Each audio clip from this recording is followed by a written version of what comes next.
それではお待たせいたしました。お時間となりましたので、公開シンポジウム、世界は核抑止への依存をどのように低減できるかを開会いたします。申し遅れました。私本日の司会を務めさせていただきます、住本明日香と申します。どうぞ最後までよろしくお願いいたします。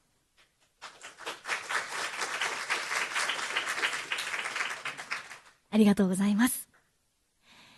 さて、広島県平和創造機構広島ホープでは、核兵器廃絶に貢献できる若者の人材育成を図るため、世界13カ国から核分野の、若手研究者を広島へ招いて、核の歴史や研究方法などを学ぶための対面での集中合宿、核の歴史に関するサマーキャンプ in 広島2025をローマトレ大学と連携して実施しています。今日のシンポジウムでは、この合宿に参加している世界の第一線で活躍する講師陣や学生の皆様が、世界は核抑止への依存をどのように低減できるかについて意見交換をしていきたいと思います。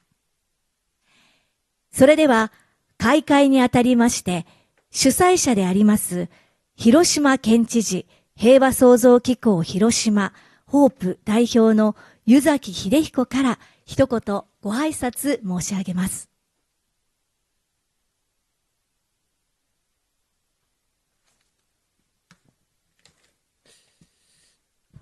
皆様こんにちは。広島県知事平和創造機構広島代表の湯崎でございます。本日は公開シンポジウム、世界は核抑止への依存をどのように低減できるかにご参加をいただきまして誠にありがとうございます。また、広島大学、ローマトレ大学には共催をいただきまして、誠にありがとうございます。さて、世界には依然として1万2000発を超える核兵器が存在しております。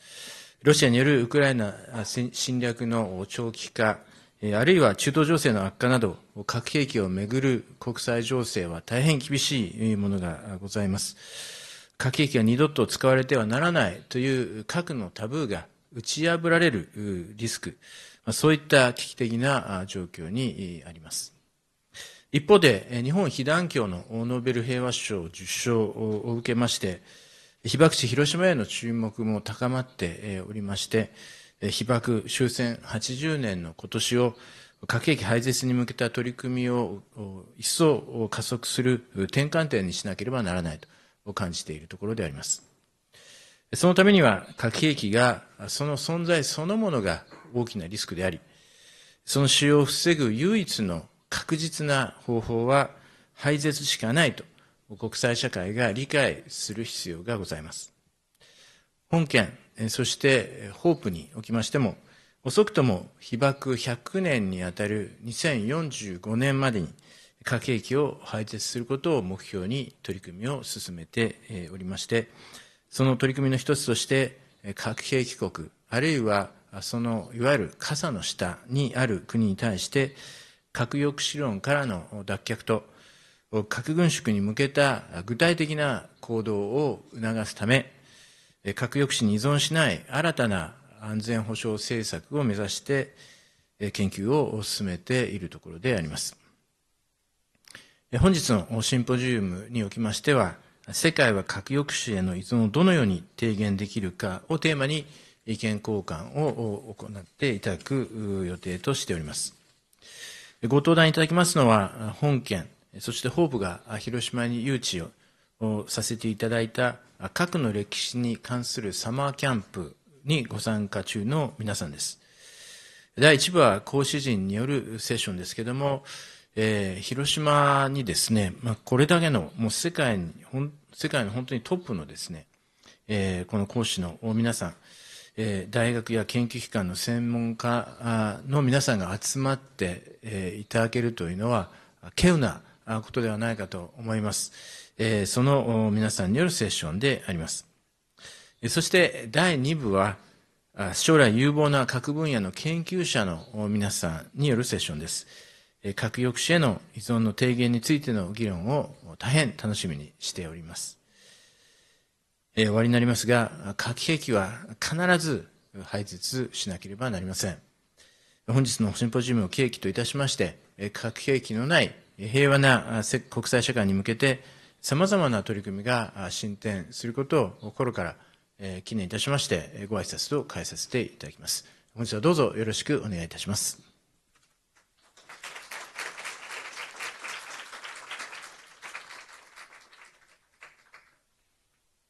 まずは広島県知事、そしてホープ代表の湯崎秀彦から皆様にご挨拶でございました。続きまして、同じく主催者であります、広島大学長から一言ご挨拶を申し上げます。本日は理事、副学長の金子真嗣が代読いたします。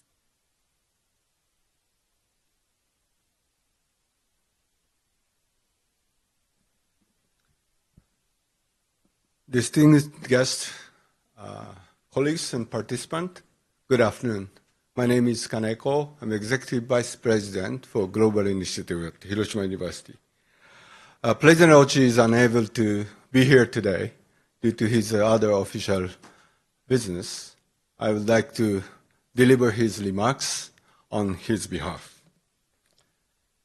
On behalf of Hiroshima University, I'd like to extend my warmest and welcome and sincere gratitude to all of you here for joining us today for this public symposium, How Can the World Reduce Its Reliance on Nuclear Deterrence?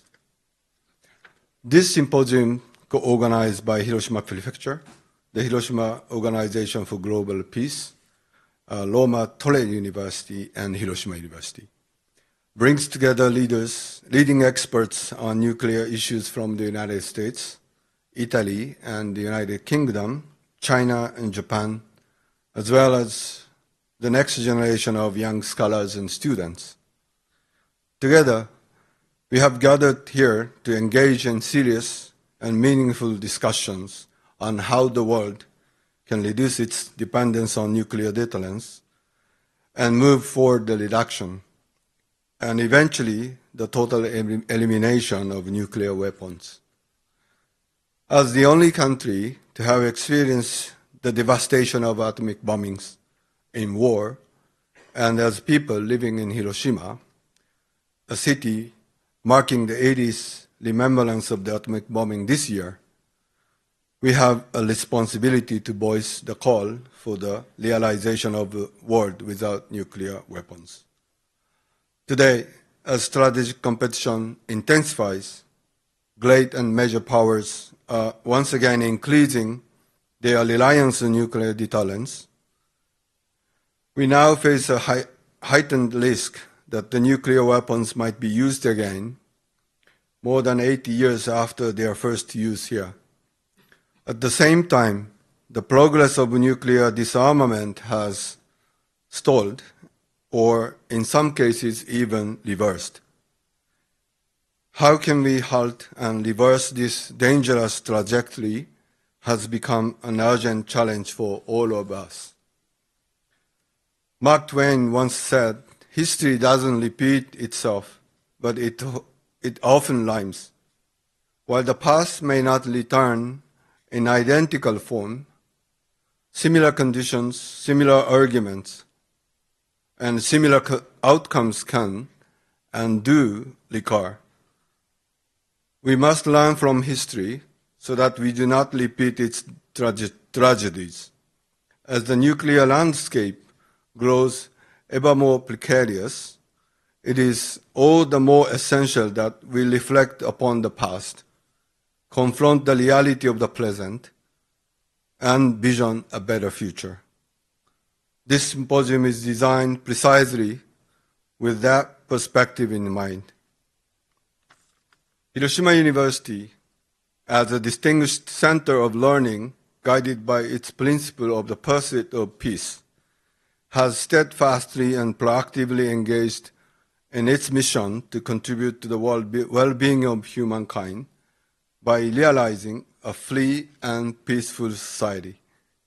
Among a range of initiatives undertaken by the university includes its leadership in convening the University President for Peace Conference, which underscores the importance of worldwide academic collaboration in the shared pursuit of sustainable global peace. I hope today's symposium will serve as a valuable platform where knowledge and aspiration meet and flourish. In closing, I'd like to express my deepest appreciation to all those who are working tirelessly to make this event possible. I wish you all a fruitful and inspiring discussion. Thank you very much.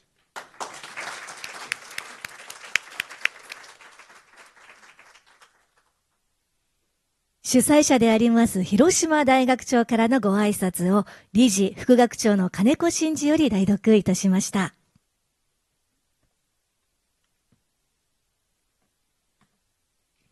それではセッション1に移ります。セッション1では世界の第一線で活躍されている研究者の皆様が意見交換を行います。前半のテーマは歴史の教訓です。そして後半のテーマは核兵器の現状と未来、核秩序となっています。それでは登壇者をご紹介しましょう。モデレーターは政策研究大学院大学教授の岩間陽子様です。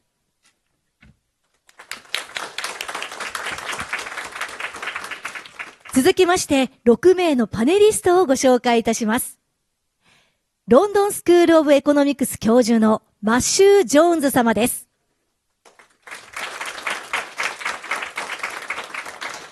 スタンフォード大学名誉教授のデビッド・ホロウェイ様です。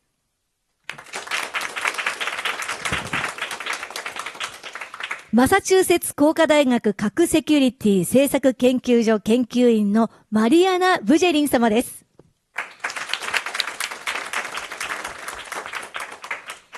長崎大学教授の西田みちる様です。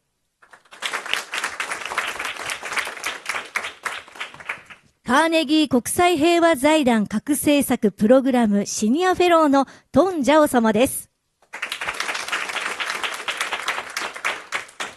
そして、ロスアラモス国立研究所国家安全保障国際研究センタープログラムマネージャーのジョセフ・ピラット様です。それでは、岩間様、よろしくお願いいたします。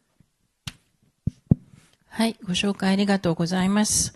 それでは、私の方で、第一セッションの、進行を務めさせていただきます。まず最初はマシュー・ジョーンズ教授です。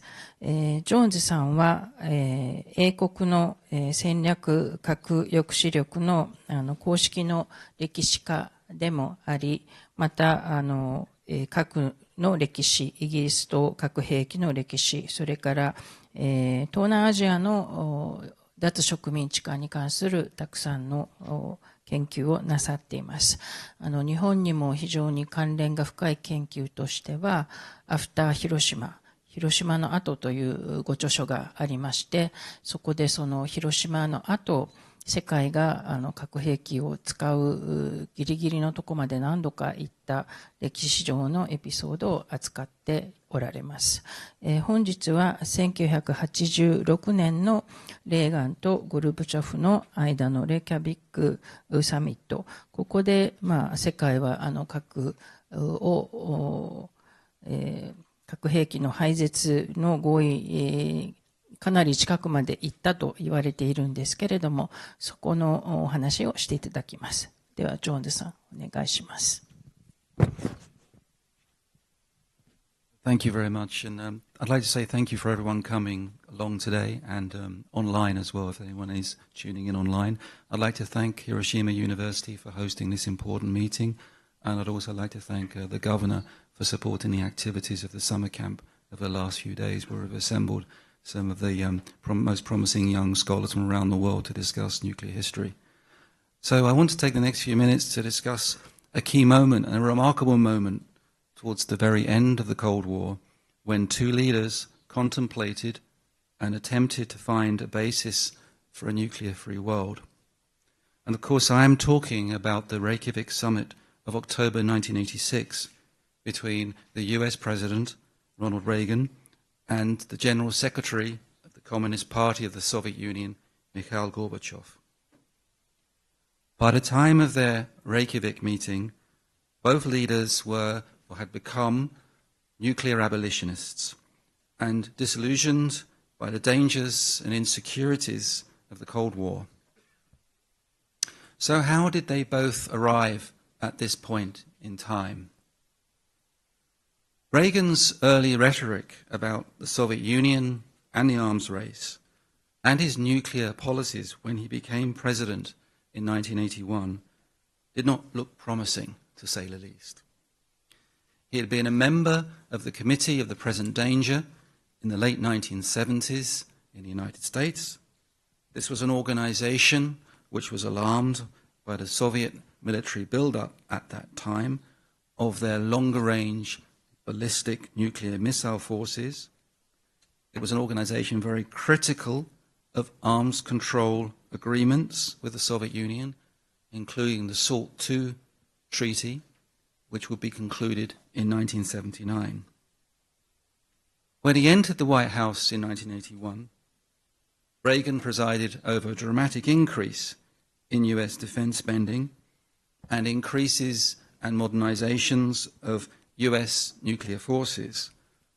These were, in fact, a continuation, many of these modernization efforts, of those begun under President Carter, but he intensified those efforts.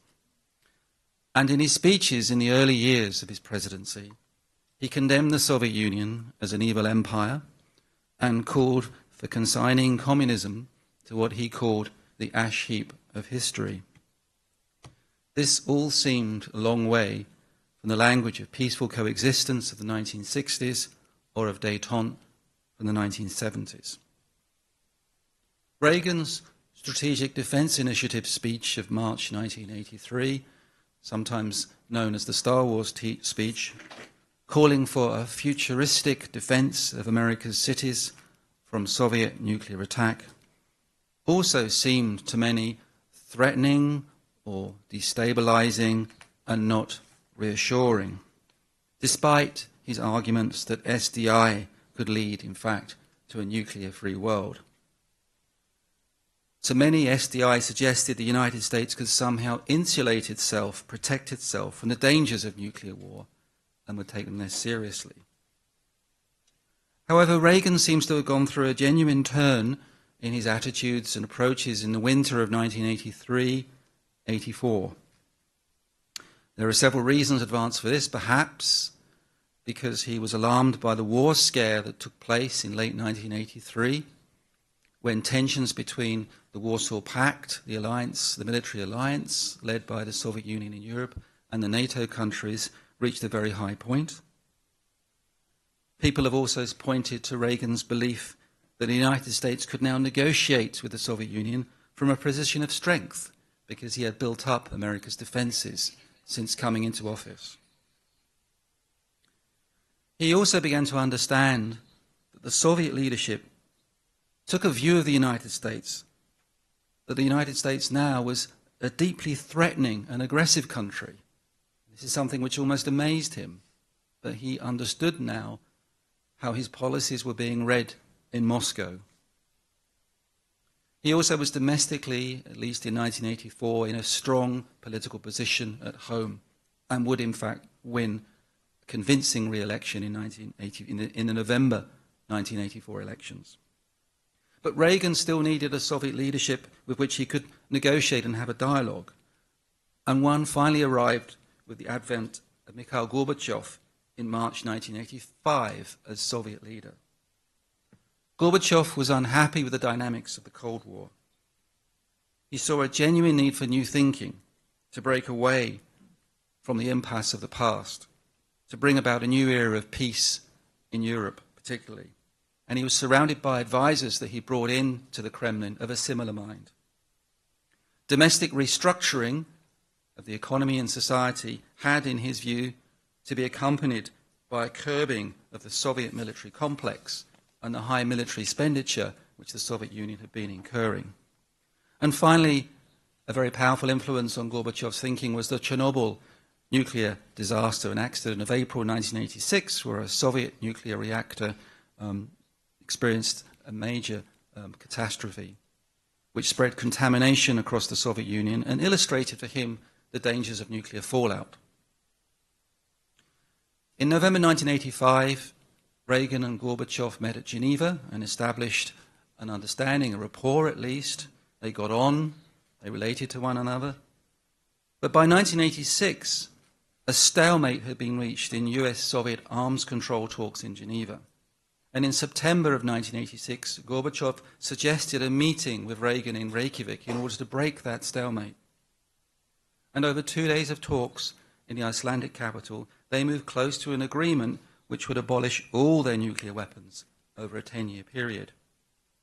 And the transcripts of these meetings in Reykjavik are indeed remarkable, and they are well worth rereading for those who want to look at them. They're available online, places like the National Security Archive website. One of those transcripts of the meeting of the 12th of October, Reagan says, in fact, the Soviet Union and the United States were the only two real nuclear powers. Other countries having nuclear weapons had them basically in defensive mode. The President envisaged that if the United States and Soviet Union were to start the process of reducing their own nuclear forces to zero and would stand shoulder to shoulder in telling other nations that they must eliminate their own nuclear weapons, it would be hard to think of a country that would not do so. Gorbachev agreed. He felt, in fact, that the present chance might be the only one in this respect. And Reagan continued, we must use this time available to contribute something to the world, to free the world from the nuclear threat. But ultimately, the talks in Reykjavik broke up without agreement. The moment was lost. The immediate cause was Reagan's unwillingness to meet Gorbachev's demand that the United States give up its SDI program, the Strategic Defense Initiative that he had announced in 1983. But there were other obstacles too. Many US defense and security officials were deeply skeptical or opposed entirely any moves to abandon reliance on nuclear weapons for their defense. They also argued that to dispense with nuclear weapons would mean that the United States had to spend enormous amounts of more money on conventional forces to compensate for the loss of those nuclear weapons. America's European allies in NATO were also opposed to the elimination of all nuclear weapons, as they saw them as the best means to deter an attack on themselves. This was particularly true of Britain and France, who possessed their own independent nuclear weapons. And Margaret Thatcher, the British Prime Minister, was particularly alarmed by the developments at Reykjavik and made her views very clear to Ronald Reagan after that meeting. But perhaps most important, the, quote, exceptional levels of trust, unquote. This is a quote from Georgy Arbatov, who was one of Gorbachev's advisors at the time. The exceptional levels of trust needed to reach such an agreement to dispense with nuclear weapons, including an agreement that the United States would share SDI technology with the Soviet Union, this level of trust did not exist within the relationship then. Though Reykjavik did, it must be said, establish momentum in the understanding between Reagan and Gorbachev, which would eventually result in the treaty concluded in December 1987 to eliminate all intermediate-range nuclear forces between the two sides. What lessons can we learn from this episode? I think it shows that despite two leaders of vision who shared a sense of humanity and responsibility, were sincere in their desire to rid the world of nuclear weapons, the obstacles to achieving this goal were, in fact, found to be immense. And I'd like to hand over now back to Professor Iwama.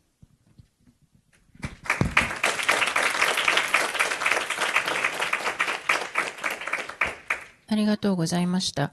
後ほど会場から Q&A のセッションを設けますけれども、オンラインで視聴なさっている皆様は、この、講演の間でも結構ですので、オンラインで、ご質問、コメントをお寄せください。続きまして、デイビッド・ホロウェイ教授にお願いいたします。ホロウェイ教授は、もともとアイルランドのお生まれで、イギリスで教育を受けた後、長らくスタンフォードで、教鞭を取られました。ソ連の核問題の、専門家でいらっしゃって、現在も、核の歴史に関する、国際的な歴史に関する本を、準備中で近く、2026年の2月に、出版される、予定です。それではホロウェイ教授お願いします。Thank you very much, Professor Yama, and thank you very much for the invitation to speak here, the opportunity to speak here today on a topic of absolutely fundamental importance, a topic that has proved intractable so far. What I want to talk about is really one of the consequences of the Reykjavik meeting. In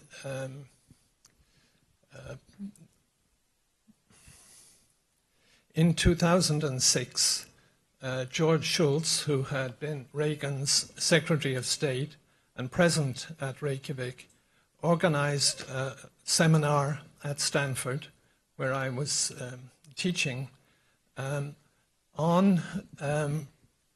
mark the 20th anniversary of Reykjavik. And the purpose of the seminar was, and I quote, to rekindle the Reagan-Gorbachev vision of a world free of nuclear weapons.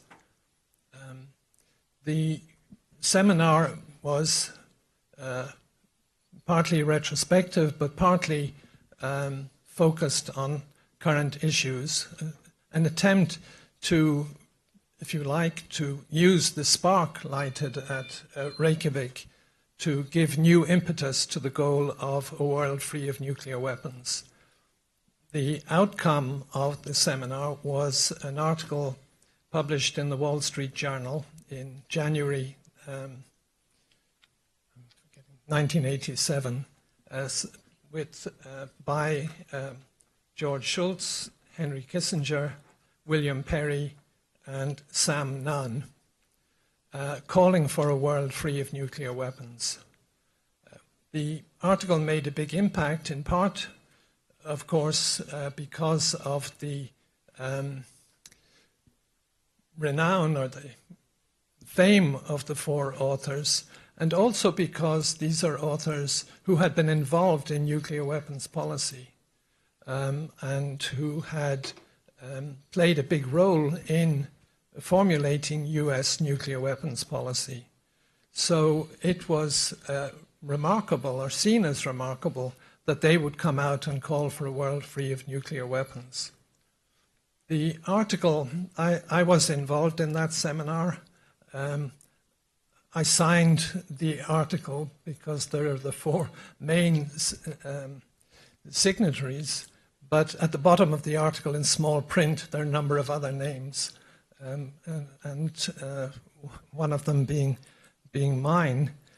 But what was surprising to the authors of the article was the immense response that came in letters and in editorials around the world, endorsing the view that we really should get rid of nuclear weapons. So the article tapped in, I think, to a very deep anxiety around the world about the very existence of these weapons. And our theme today is moving away from reliance on nuclear weapons for security, moving away from reliance on nuclear deterrence. And there are basically, to my mind, two main lines of argument against nuclear deterrence. One is that it's not safe, it's dangerous. And the other is that it's immoral. It involves threatening, and not only threatening verbally, but creating forces that would be capable of killing millions of people. And that, what does that say about our societies? What does it say about us? We don't want to use the weapons, we don't want to do it, and yet we make the preparations to do that.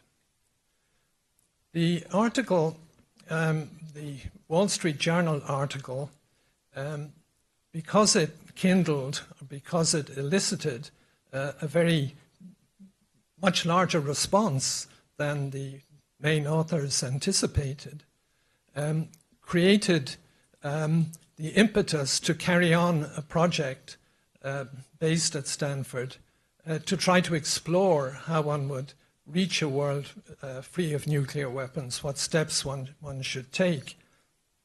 And it also, I think, had an important other more general influence, is that it made it somehow respectable to talk about getting rid of nuclear weapons in a way that had been regarded as really a kind of fringe preoccupation, or something that only idealists, extreme idealists, would think about. And it may be, I heard this week, I think for the first time, I hadn't thought about this before, that maybe that initiative of that article helped to lead to the Treaty on the Prohibition of Nuclear Weapons. In other words, it actually had an important effect. But the immediate effect, of course, was not to change US nuclear weapons policy, in spite of the fact that President Obama picked it up in a famous speech he made in Prague about the goal being to get rid of nuclear weapons altogether. And I know from conversations with Secretary Shultz and from actually Secretary Perry as well afterwards, that they both thought their initiative might actually lead to real change in US policy. But that, as Secretary Shultz told me, that lasted about a year and a half, that hope. So we had a glimpse at that time of a world free of nuclear weapons, which of course has not been realized. And the question then is, what is required to get rid of nuclear weapons? I was asked to write a paper for this general project on ensuring deterrence in a world free of nuclear weapons. I did my best, but I wasn't able even to convince myself that I had thought of a way of how to do it. And from the discussions we've had in our summer camp this year, what comes through is, to move away, we need not only the willingness of governments to pursue that goal, but also either a mass movement or a paradigm shift in which what comes to dominate in our thinking of nuclear weapons is the danger they represent, not the security that they provide. And one of the things that did happen in response to the call for elimination of nuclear weapons, that of course, if the United States were to give up nuclear weapons, that would undermine security arrangements with allies. And there was some anxiety. I know that there were representations made to the US and to a congressional committee that had been set up from Turkey, I believe from Japan too, that don't do this. This would be dangerous. And as Matthew mentioned, Margaret Thatcher was very strong on this point, that nuclear weapons had kept the peace. Therefore, it was foolish to talk about getting rid of them. So there was opposition to the idea of getting rid of nuclear weapons from governments, allies of the United States. There was, I know, opposition to Russia. One of my Russian colleagues claimed, oh, this is an anti-Russian move. You want to deprive us of our nuclear weapons. So, and now that our conventional forces are weak after the collapse of the Soviet Union, then we'll be in an inferior position.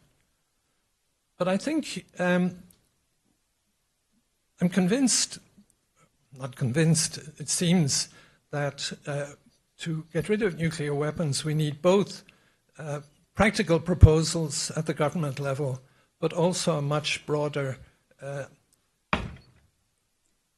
paradigm shift at the popular level. And I think for us to be here in Hiroshima is particularly significant on that point, because Hiroshima has played a very important role in drawing attention to past tragedy, but also to future dangers. And the summer camp that we have here this year with students from all around the world, and it's one of a series of about a dozen such camps in recent years. That, I think, is another very important step towards creating or helping to create the kind of shift in thinking about nuclear weapons by bringing together leading young scholars from different countries who engage in discussion with one another about the dangers and about the possibility of moving forward. So I want to say that to thank Hiroshima, the prefecture, the governor, to thank Hiroshima University, and to thank them not only for what they have done, but also for hosting our conference, our seminar, because I think that is one step towards creating the conditions under which it might be possible to eliminate nuclear weapons. Thank you very much.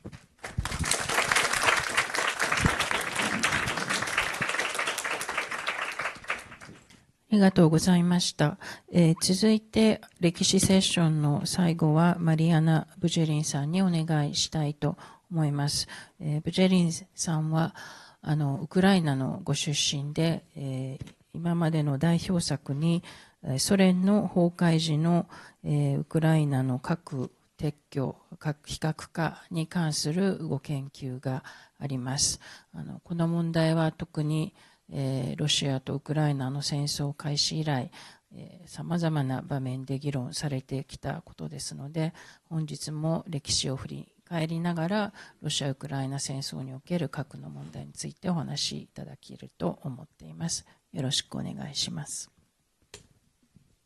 Thank you so much for your kind introduction, and let me join David Holloway in thanking the city, thanking the Hiroshima Prefecture and the Hiroshima University for such a warm welcome and hosting our summer boot camp here in this immensely significant location.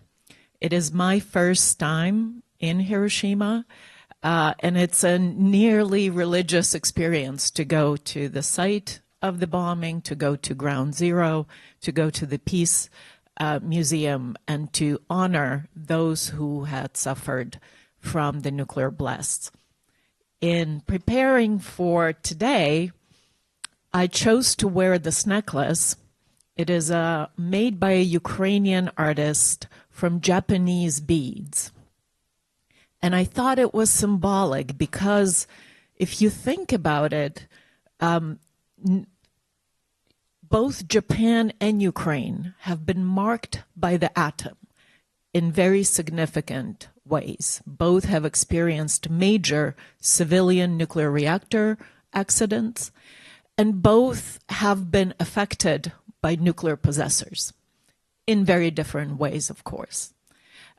Ukraine, when it came into being as an independent state in 1991, it inherited an immense portion of the Soviet nuclear arsenal, the world's third largest arsenal of nuclear weapons, both strategic missiles and tactical warheads.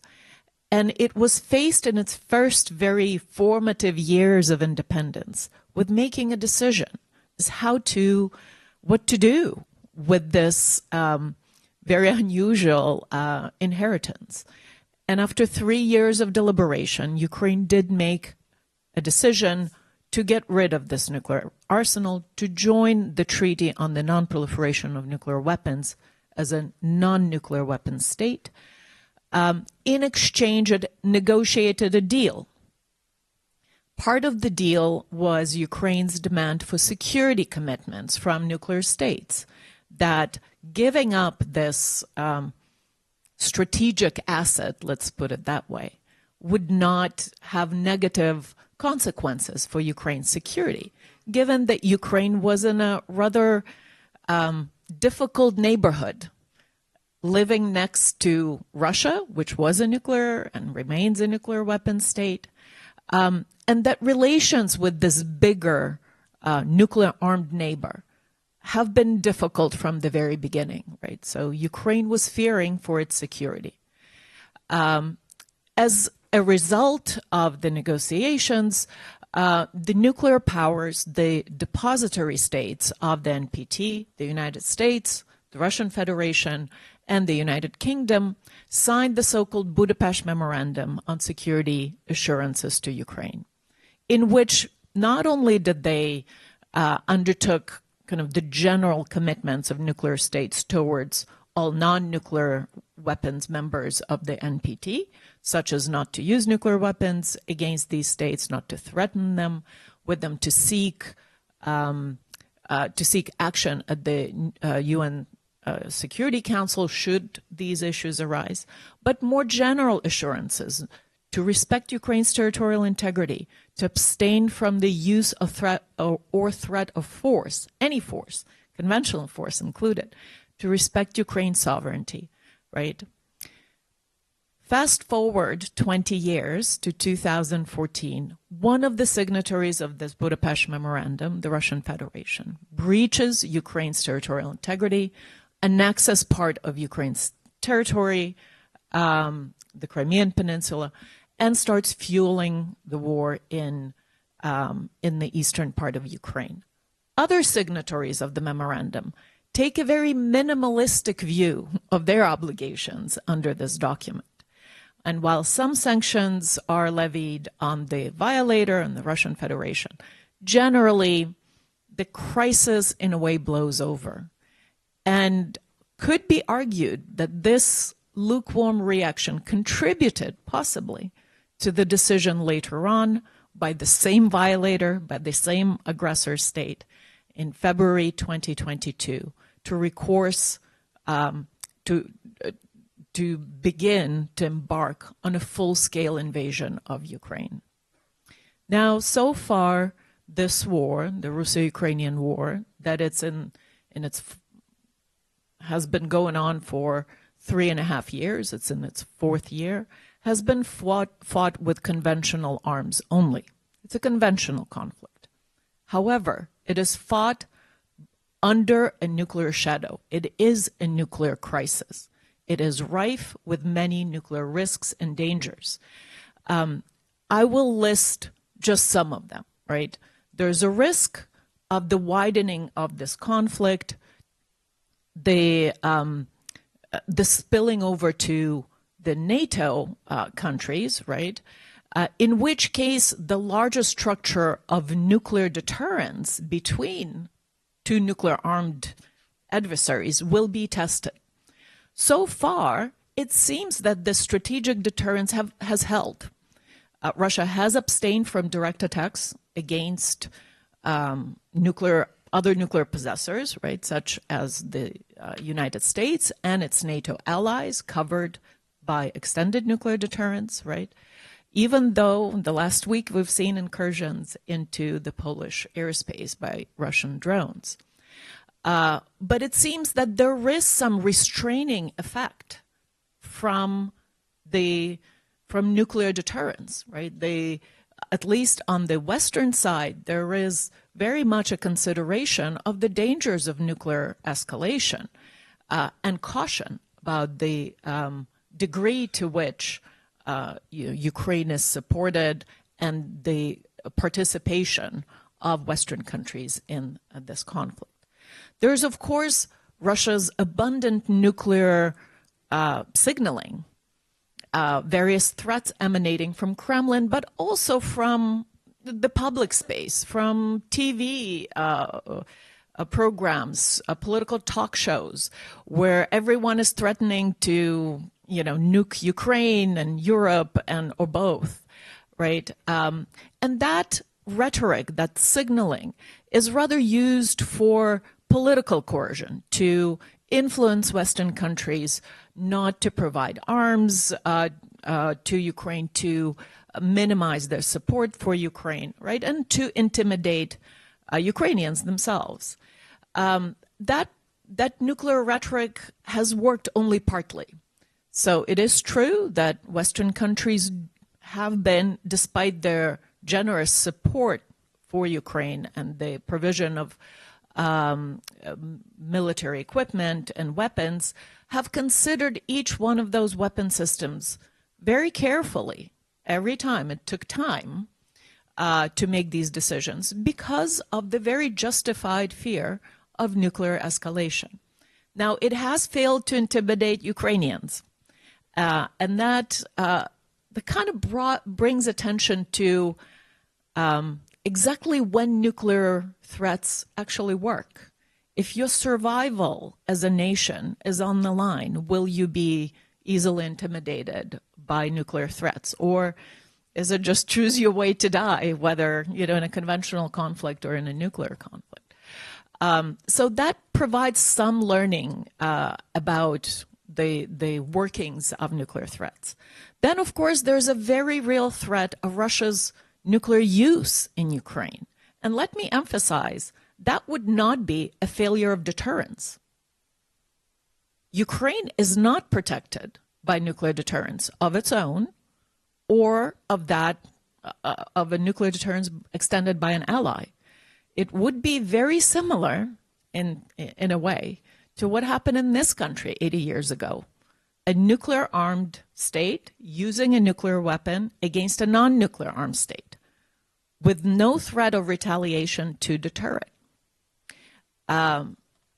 That there's been a scare in October 2022 when U.S. intelligence detected signs that perhaps Russia was considering such a use of nuclear weapon. And then the question becomes, what might be a response? Can you leave something like that without a response? And if you do choose a response, how will this response not escalate a situation? Right? So very difficult questions to answer. Then, of course, Russia has also weaponized civilian nuclear facilities. It has seized and occupied Europe's largest nuclear power plant at Zaporizhzhia and has turned it into a military base, staging attacks at Ukrainian positions from nearby the power plant, knowing full well that the plant serves as a shield. Ukrainians can't really retaliate. And finally, there are, of course, second-order effects for the breadth of the global nuclear order that come from having two main stakeholders in this global nuclear order, the United States and Russia, in a very adversarial relationship. The progress on arms control has very dim prospects. The cooperation on non-proliferation that has traditionally been the case, even throughout the Cold War, has now been imperiled. So let me conclude by saying that the war in Ukraine decides more than just the future of Ukraine, not just, I don't mean to minimize it, but the future of Ukraine and its security. What is at stake on the battlefield is the value of nuclear weapons as tools of international politics, as tools of statecraft. If a nuclear-armed aggressor is allowed to prevail and impose a punishing peace over a non-nuclear weapon state that has made a great contribution in its day to the cause of minimizing nuclear dangers by giving up an immense nuclear arsenal and an option to refashion it for its own deterrence needs. If the international community, as it were, allows for that to happen, would be very difficult to convince other states in a similar security predicament as Ukraine that nuclear deterrence is not the answer to their security problems. Thank you very much.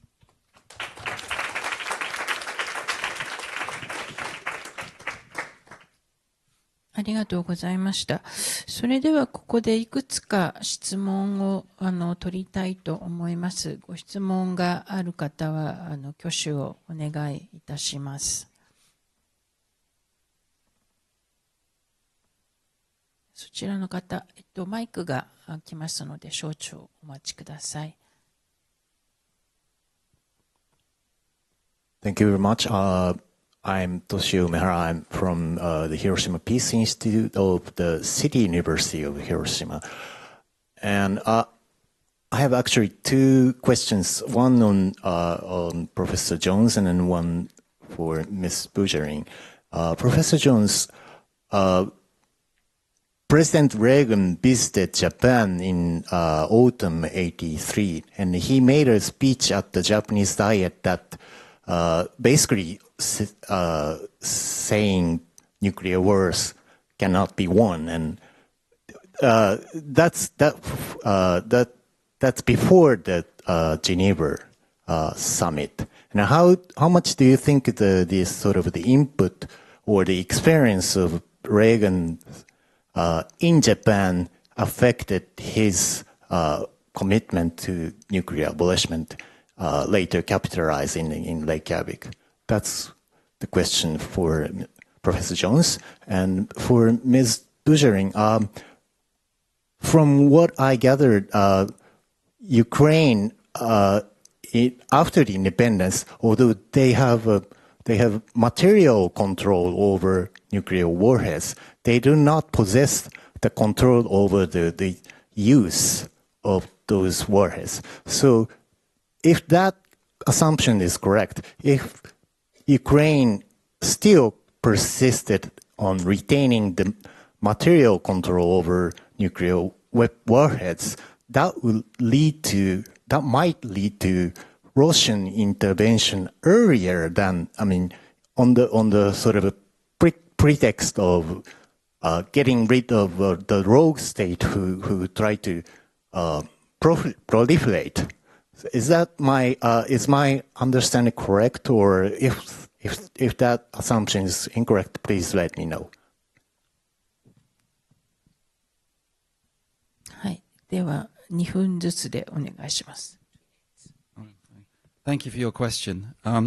I would say for Reagan there is now a growing and I think very rich literature on Reagan's own personal beliefs regarding nuclear weapons and the extent of his nuclear abolitionism, where it came from, where its origins lie, and how strongly he held it throughout his presidency.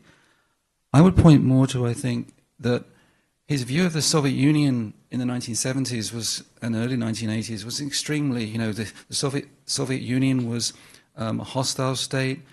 Soviet leadership was very callous in its disregard for human life, indifferent to human suffering, and would be prepared to take risks in order to achieve the expansion of communism in various parts of the world, even the risks of nuclear war. This is the kind of rhetoric associated with the neoconservative movement in the 1970s in the United States, with the Committee on the Present Danger, that the Soviet Union was preparing and ready to run the risks of a nuclear war to advance its aims and goals.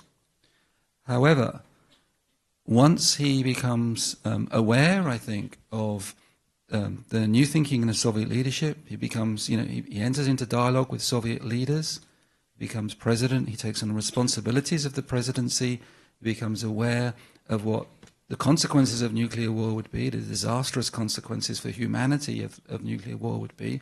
I think this colors and influences his views quite substantially.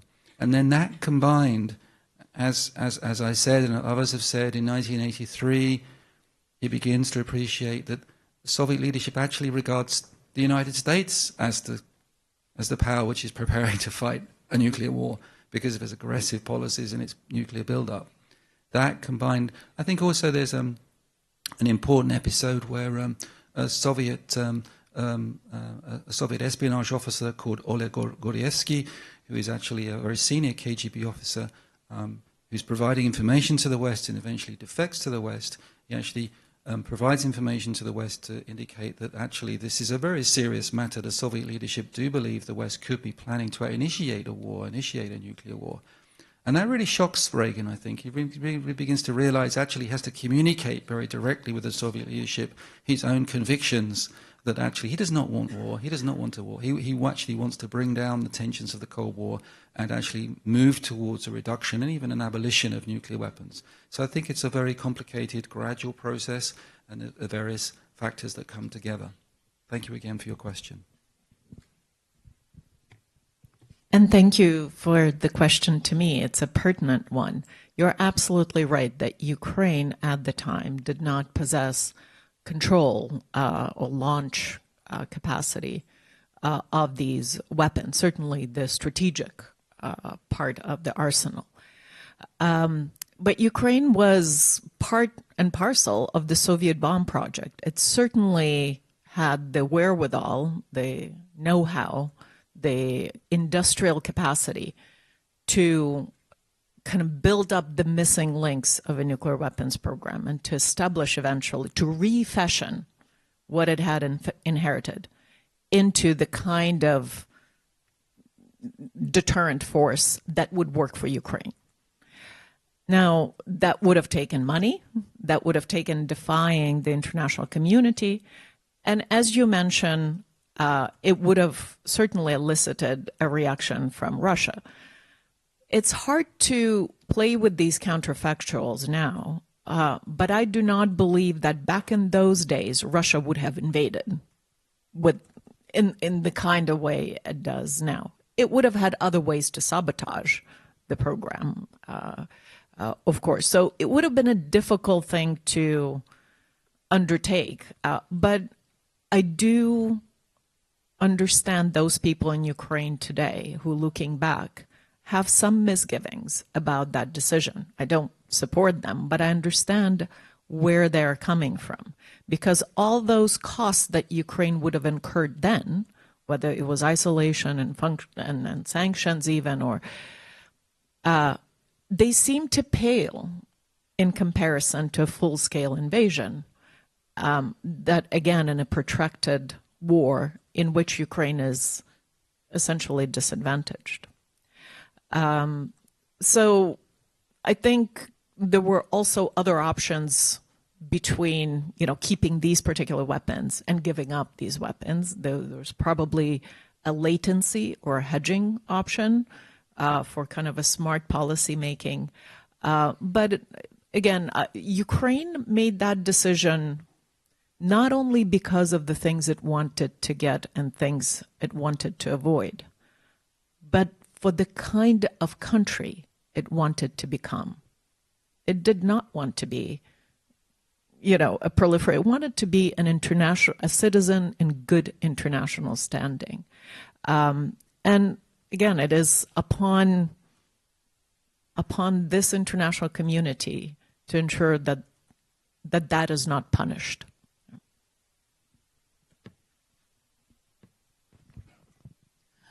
ありがとうございます。それでは、時間もございますので、引き続き後半に移りたいと思います。で、もし前半の3人に対するご質問がありましたら、後半の3人が終わりました後でも受け付けたいと思いますので、よろしくお願いします。それからオンラインの皆様は、オンラインにマイクを回すことはできませんので、ご質問をそのままQ&A ボックスに入力をお願いいたします。それでは後半に移っていきたいと思います。後半のテーマは、核兵器の現状と未来、核秩序です。これまでの歴史を踏まえまして、今の世界における、核に頼らない抑止のあり方について、それぞれのお立場から、ご意見をいただきたいと思います。最初は、長崎大学教授の西田充様です。西田さん、お願いいたします。ありがとうございます。今日はこの場でお話しできること大変光栄でございます。深く感謝申し上げます。現代の、核秩序という、後半のセッションということで、新たに成立した核兵器禁止条約について話すようにということですので、この、カンファレンスの全体のテーマが核抑止への依存をどう減らすかということですので、核兵器禁止条約がそのテーマとどういうふうに関連するのかということについて、お話ししたいかなと思います。で、核兵器禁止条約のこの戦略というものは、内容についてはもう皆さんご存知だと思いますので、省略しますけども、戦略ということについて、私の理解では、核兵器の非人道性に焦点を当ててですね、核兵器に汚名を着せて、スティグマタイズという言葉を使ってますけども、汚名を着せて、核兵器のあらゆる側面を全面的に禁止すると。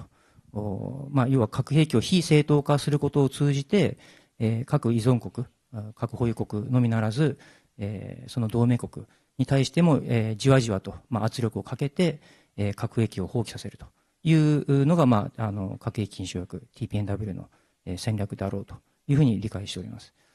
で、この戦略で核兵器への、核依存国のですね、核兵器への依存を減らすことができるのかというのが、問いになるのかなと思います。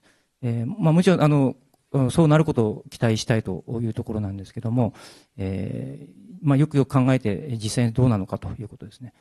で、まず核兵器禁止条約のようなですね、草の根、とか、国際的な圧力が、効くかどうかということなんですけども、そのような圧力が効くとすればですね、どちらかといえば西側の民主主義国だろうと思いますね。そのロシアとか中国とか北朝鮮の指導者がですね、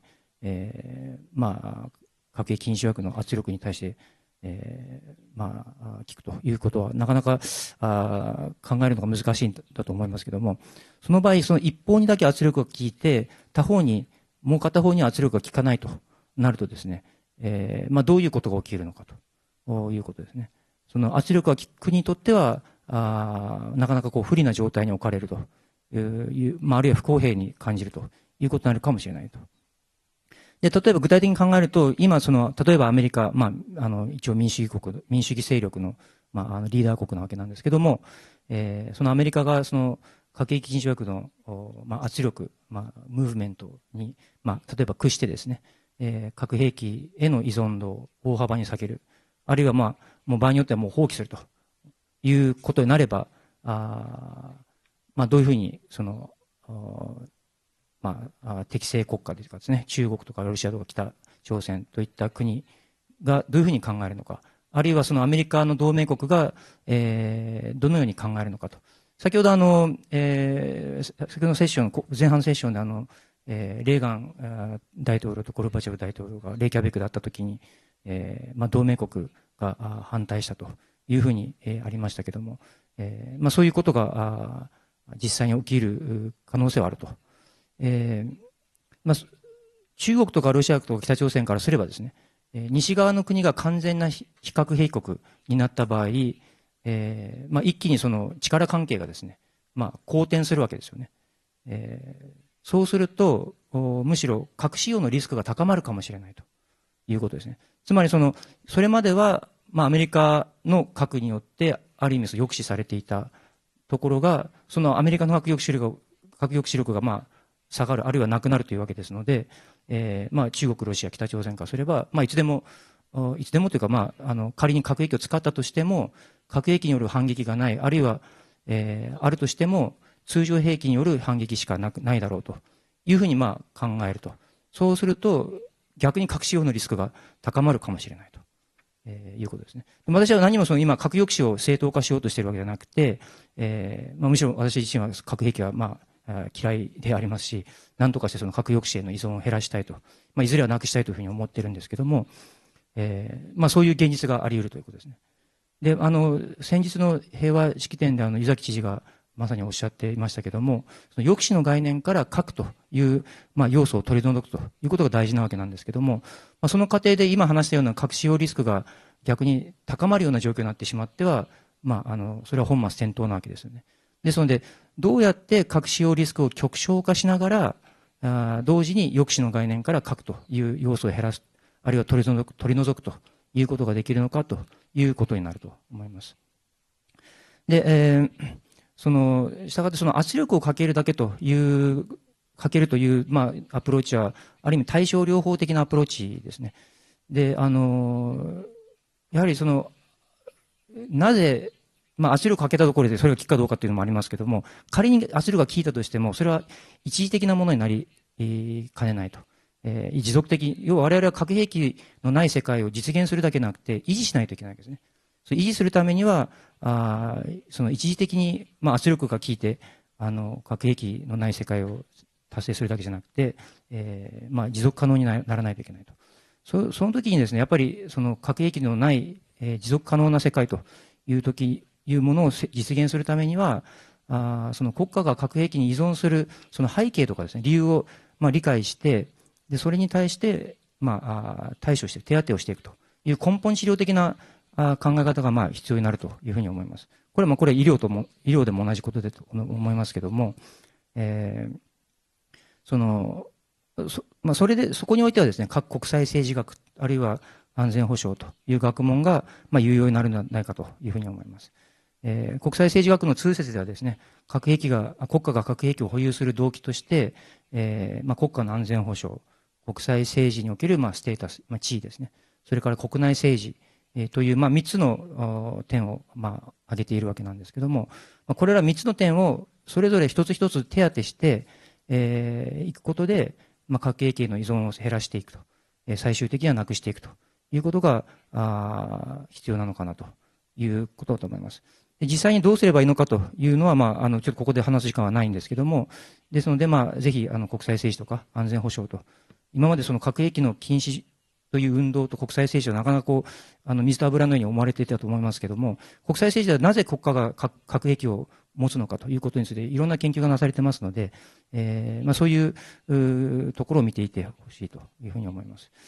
で、ここで明確にしておきたいのは、私は何もその TPNW、核兵器禁止条約を軽視しているわけではなくて、核兵器禁止条約が、持っているその意義というものはですね、核兵器の非人道性を世界に知らしめると。で、それから核抑止という概念がいかに、危うい、脆いものかということを世界に知らしめて、で、世界的な核兵器廃絶運動というものを、作り出すという、ポテンシャルを持っているんだと思うんですよね。で、実際そうした社会運動がないことには、世界は変わらないのですので、その意味によって、核兵器禁止条約というものは、核兵器への、核抑止への依存度を下げるということに、大きなポテンシャルを持っていると思うんですけども、同時にその過程においてですね、核使用のリスクが逆に高まってしまってはいけないということですね。したがって私の問題提起というのは、核兵器禁止条約というものは、それだけでは不十分だと。ですので、同時並行的に、いろんな先ほど申し上げたような、核兵器を持つ核抑止に依存するその背景となるものに対して、それぞれに手当てをしながら、核兵器のない世界に向けて、頑張っていく必要があるということだというふうに思っています。ありがとうございます。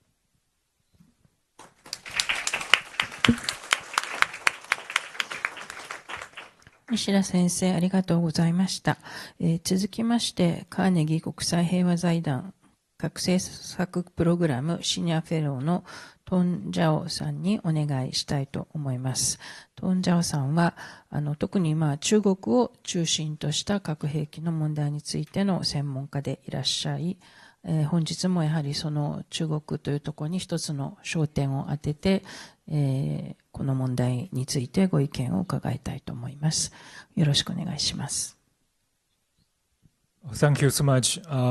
Nuclear deterrence is inherently risky, and it's becoming more risky as more nuclear powers adopt postures such as launch on warning, which basically means a country has sensors in outer space and on the ground, and these sensors can detect an incoming missile launch, which gives the country the option of immediately launching a nuclear retaliation. And of course, when you have false alarms, that could increase the risk of incidental nuclear war, and false alarms have happened many times in the Cold War. But recently, China appears to be joining this club of countries that pursue launch on warning posture. In the latest military parade in Beijing, China showcased its DF-5C intercontinental ballistic missile and claims this missile can conduct so-called all-time alert, implying a potential shift toward a launch-on warning capability. So I would argue to reduce our reliance on nuclear deterrence, there are two complementary approaches. One is to promote general rules of behavior among the major powers in international relations. The international community should press all major powers to explicitly commit to the common sense principle of not using force to change territorial status quo. And China's refusal to roll out the option of using force to unify Taiwan has been a key driver of not only military risks, but also arms races at both conventional and nuclear levels. And now the risk of the breakdown of common sense principles is becoming greater as President Trump has threatened, or at least has refused, to roll out using force against Greenland and Canada for territorial interest.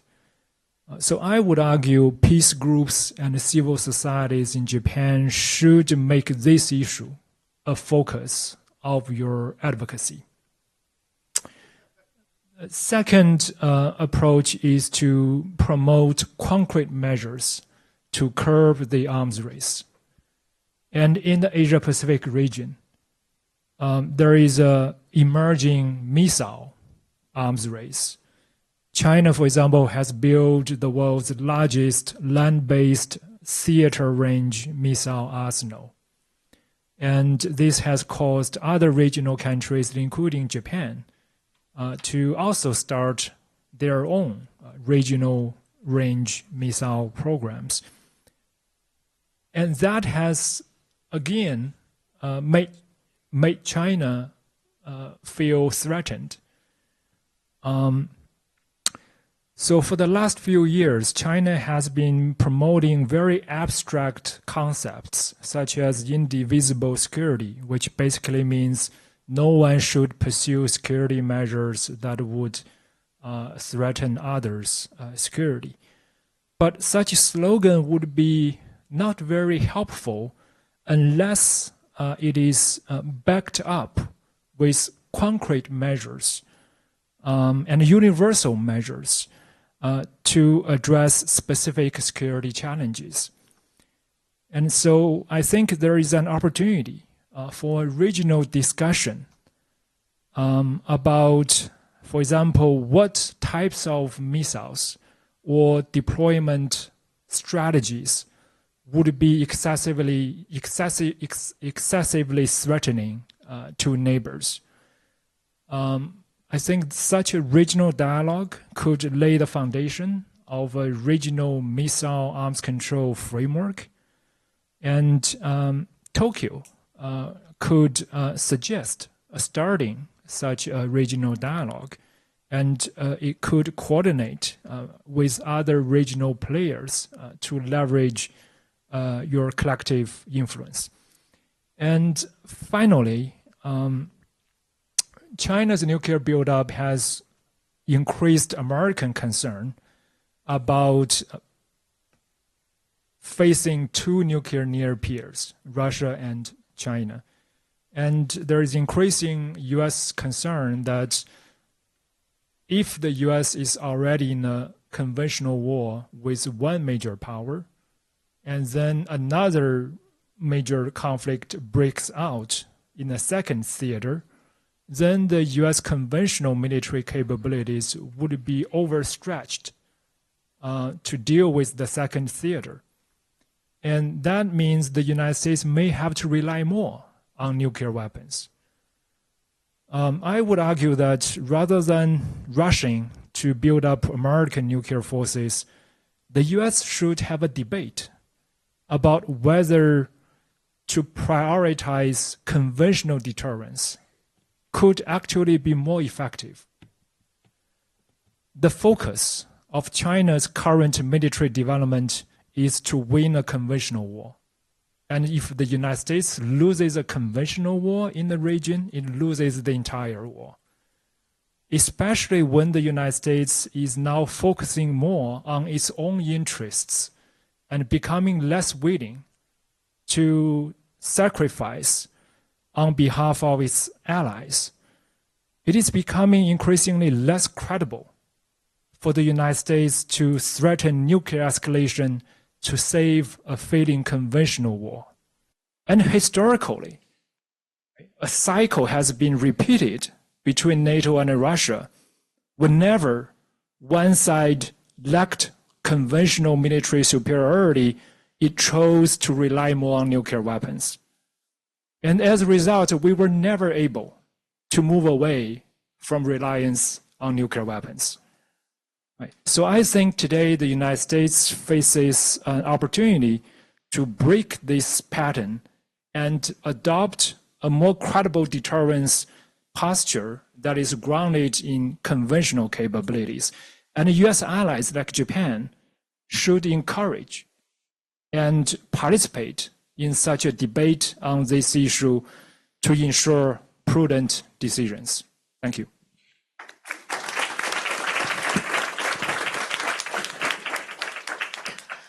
トンジャオさん、ありがとうございました。最後に、ロスアラモス国立研究所国家安全保障国際研究センタープログラムマネージャーのジョゼフ・ペラトさんにお話を伺いたいと思います。ペラトさんはアカデミアだけでなく、長い間アメリカの政権内で多くの軍縮、軍備管理、交渉に携わってこられました。一番最近では、ロシアのウクライナ侵攻後の、軍備管理不拡散に対するチャレンジという、テーマの本を、共著でご執筆中だということです。では、ペラトさん、お願いします。Thank you, Professor Awama. I want to thank the sponsors for providing me the opportunity to speak at this important event. I must say at the outset that the views I express are my own, not those of the Los Alamos National Laboratory, the National Nuclear Security Administration, or the Department of Energy. The question before us, reducing reliance on, yet alone imagining a world without nuclear deterrence, is especially challenging today. From the time of the Reykjavik summit to the early 1990s, the prospect appeared far more promising. With the end of the Cold War, a golden... that didn't work. The end of the Cold War, a golden age of arms control with INF, START 1, the CFE, Open Skies, and other agreements, unprecedented bilateral cooperation between nuclear weapons scientists in Russia and the United States to reduce the nuclear dangers of the Soviet legacy stockpile. All of that was critical, but by the mid-1990s,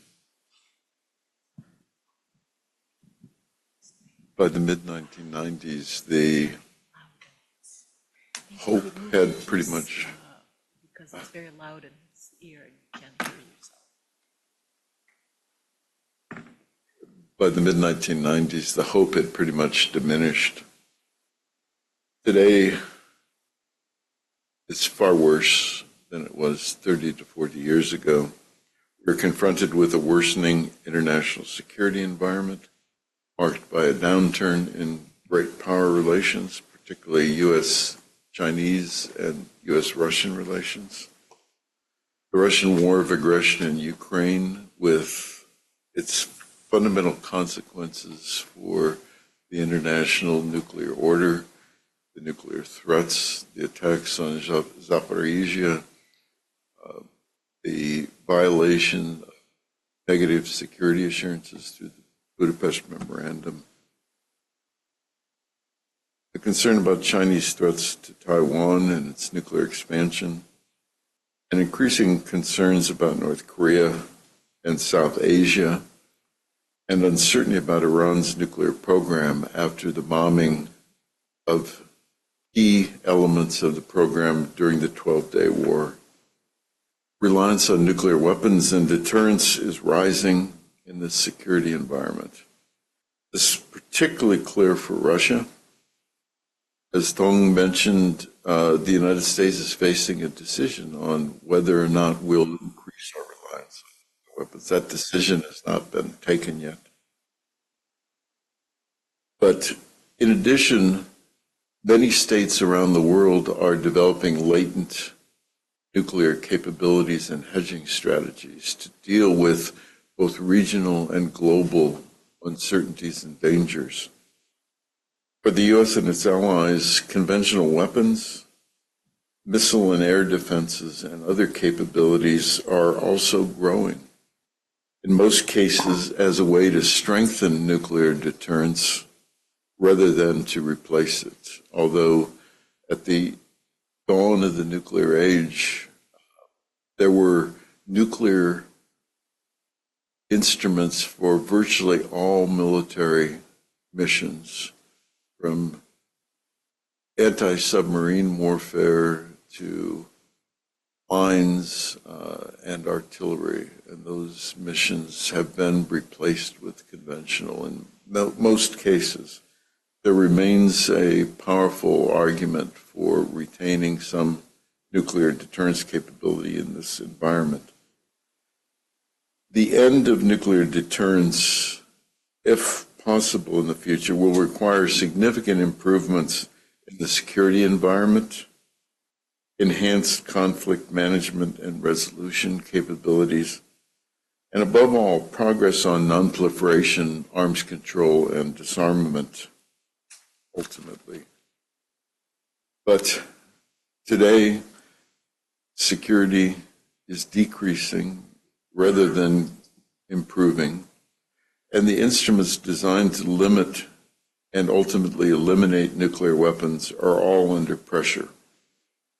The Non-Proliferation Treaty is facing serious challenges. It's not been able to reach a consensus final document at the last two NPT review conferences, and the prospects for the review conference next year do not appear promising.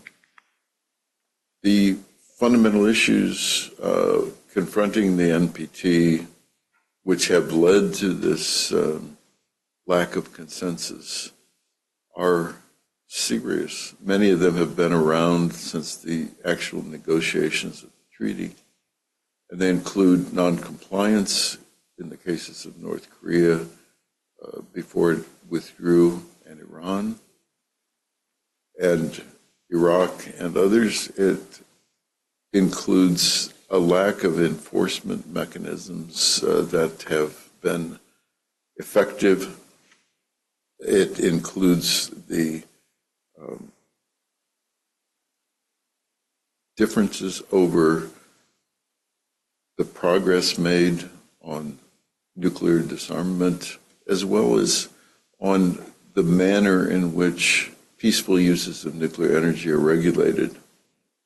The TPNW views itself now as complementary to the NPT, which it regards as the centerpiece of the nuclear non-proliferation regime.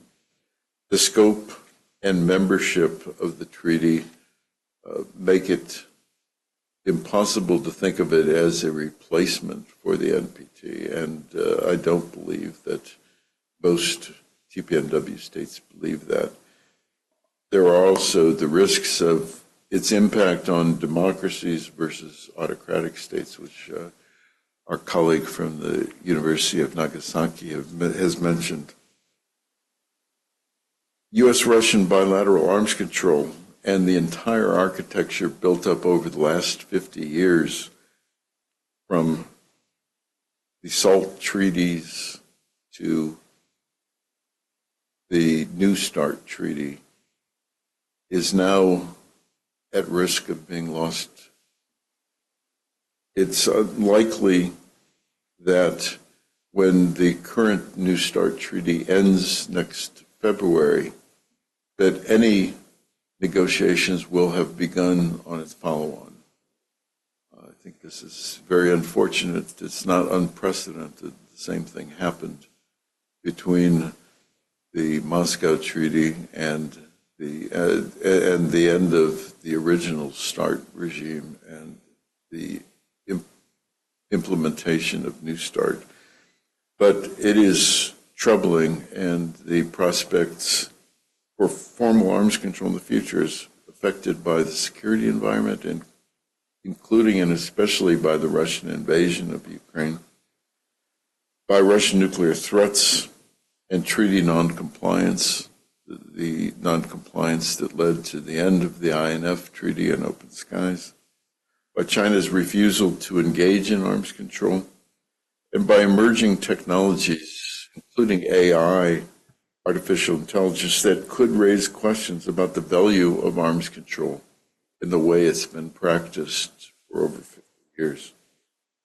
Informal arms control, unilateral reciprocal measures, confidence-building measures, transparency measures, and nuclear risk reduction measures are also imperiled by the current global security environment.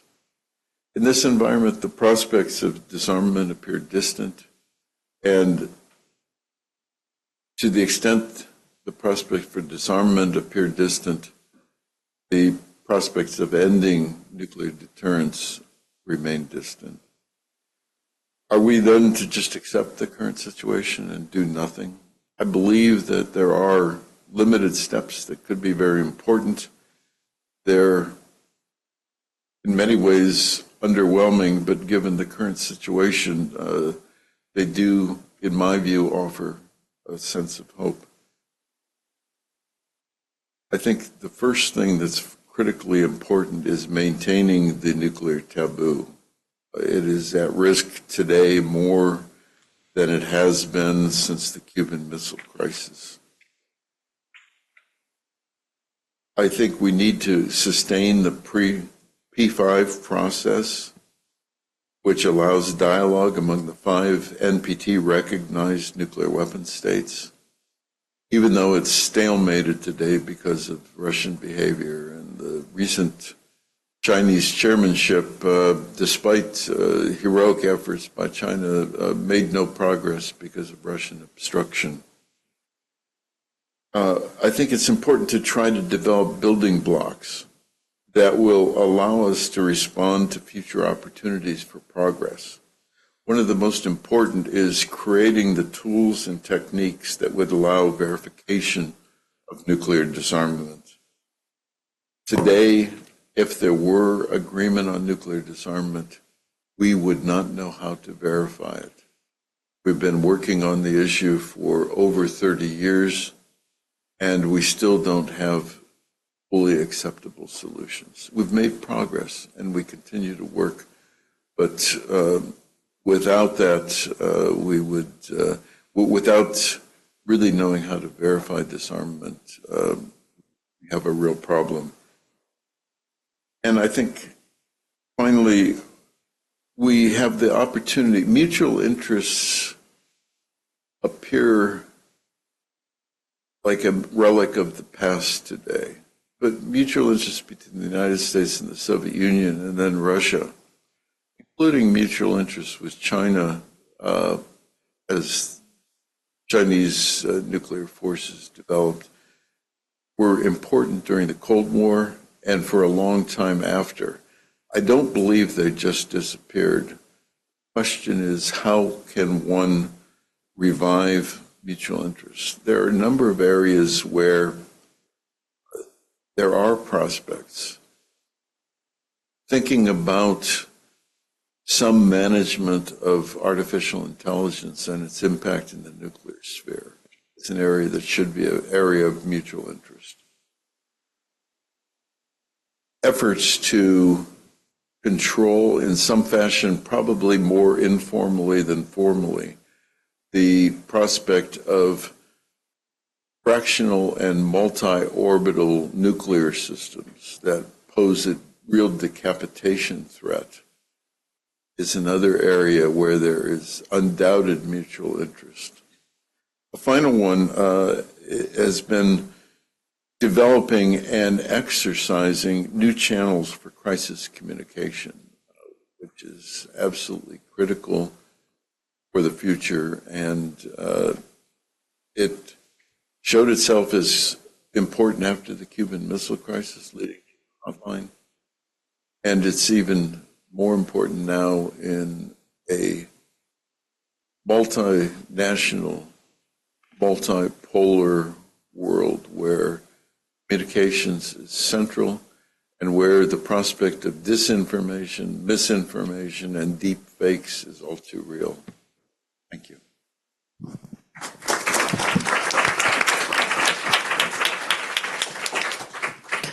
ありがとうございました。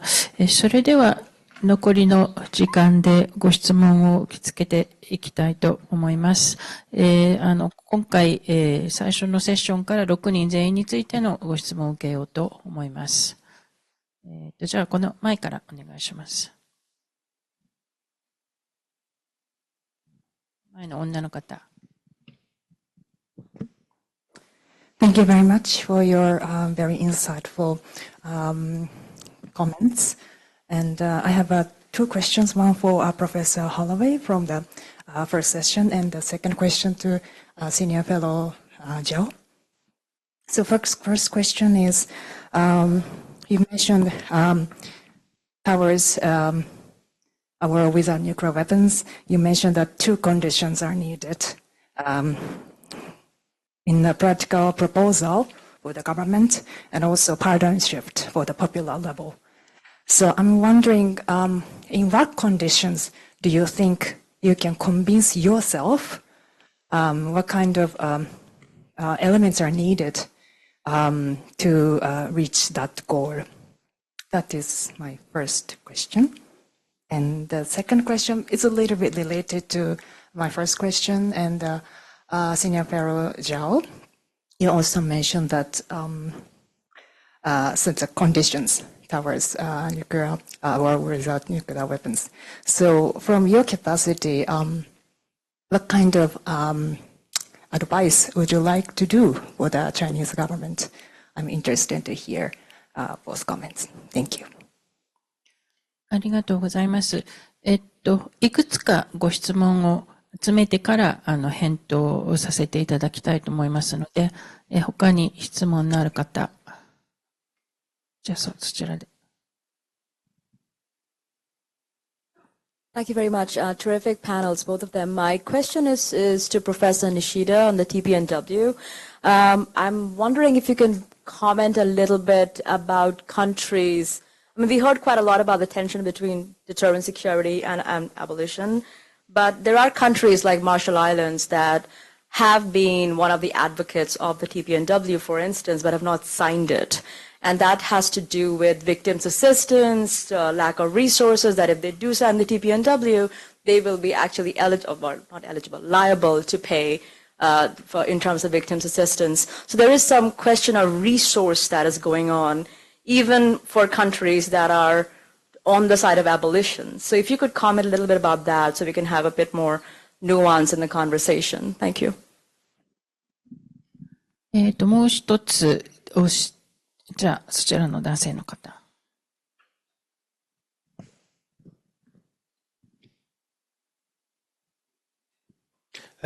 Thank you. Matthew Evangelista from Cornell University in the United States.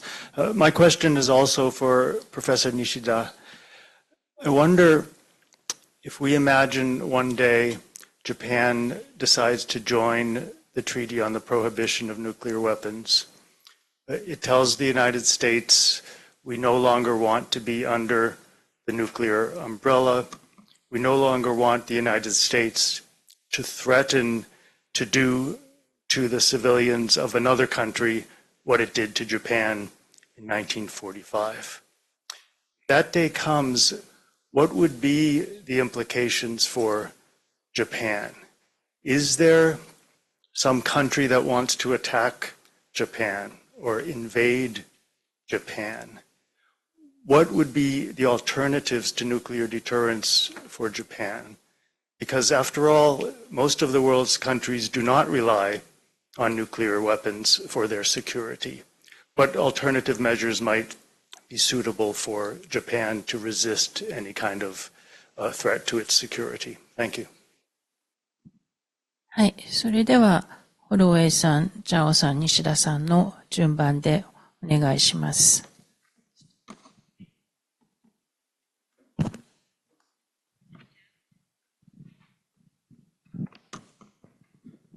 Thank you very much for the question. It is, of course, the most difficult question to think about. I think the two elements I had in mind are, one, that nuclear weapons are embedded. Sorry? Okay. Nuclear weapons are embedded in the international system and in the arrangements we have created among states for their security.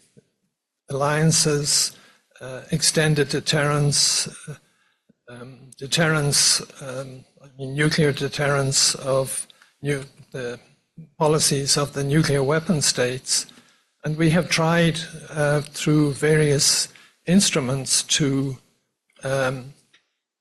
contain or restrain or prevent the use of the weapons without getting rid of the weapons. And yet we know that very dangerous situations can arise through crises, potentially through accidents and so on.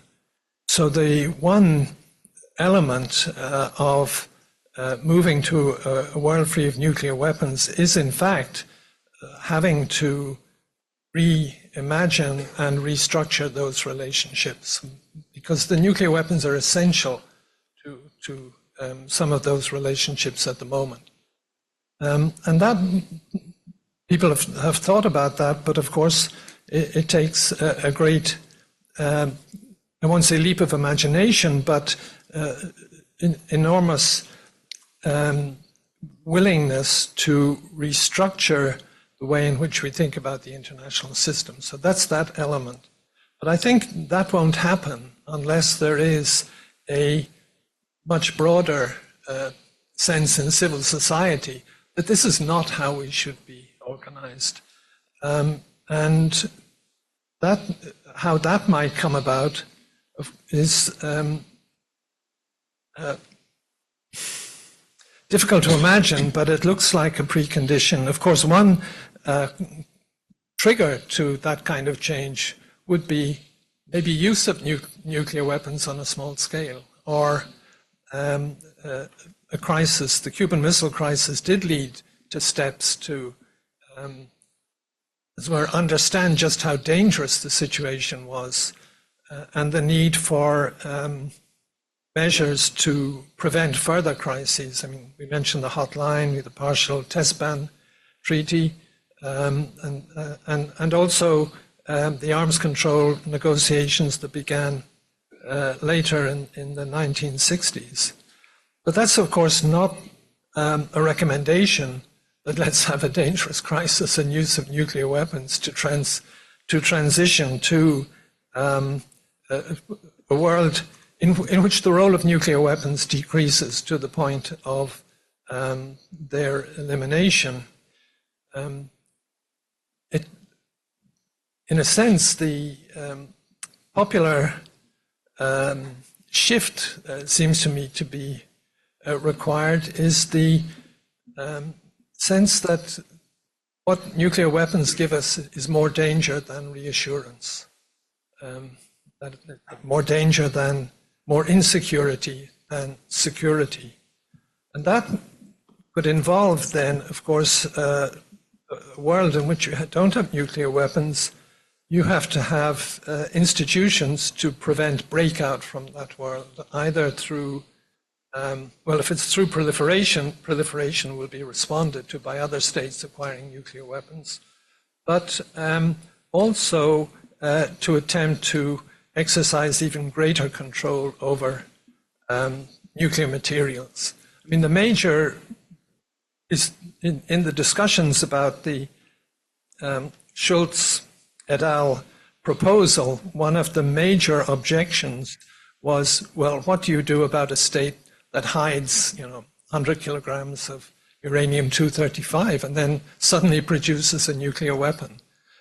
And that is presents a major challenge of control and a major challenge, perhaps, how to deal with that kind of state. How can you respond to it? How can you do it? So I think a world without nuclear weapons does involve rethinking the world we live in, perhaps not totally, but in terms of institutions and attitudes. So it's a major task. Thank you for the question. There are many things that I think the Chinese government can and should do to create conditions of a nuclear-free world. One example is for China to better recognize the close relationship between nuclear security issues and conventional security issues. Today at the Nuclear History Summer Camp, I learned that in around 1985, the Soviet Union actually proposed the idea of abolishing nuclear weapons to the United States. But the Reagan administration didn't respond positively. And the main reason for that is US allies, especially Japan, were very strongly opposed to the idea. And today, I think Japan also has major concerns about US recognizing mutual nuclear deterrence relationship with China, because Japan worries that a stable US-China nuclear deterrence relationship would embolden China's conventional military aggression. So that has made US-China efforts to stabilize bilateral nuclear relationship, including taking risk reduction measures like mutual agreement on no first use, more challenging. I think as a result, China should provide conventional security assurances to its neighbors like Japan to reduce their concern. Today, China doesn't even acknowledge regional countries like Japan have legitimate security concerns as China builds up its conventional military capability. So I think it can start with listening to and acknowledging neighbors' security concerns. And Japan could also actively reach out to China to propose such a discussion on regional conventional security issues, because China has increasing interest in at least a generally stable relationship with Japan and other US allies as China tries to compete with the United States at the global level. Thank you.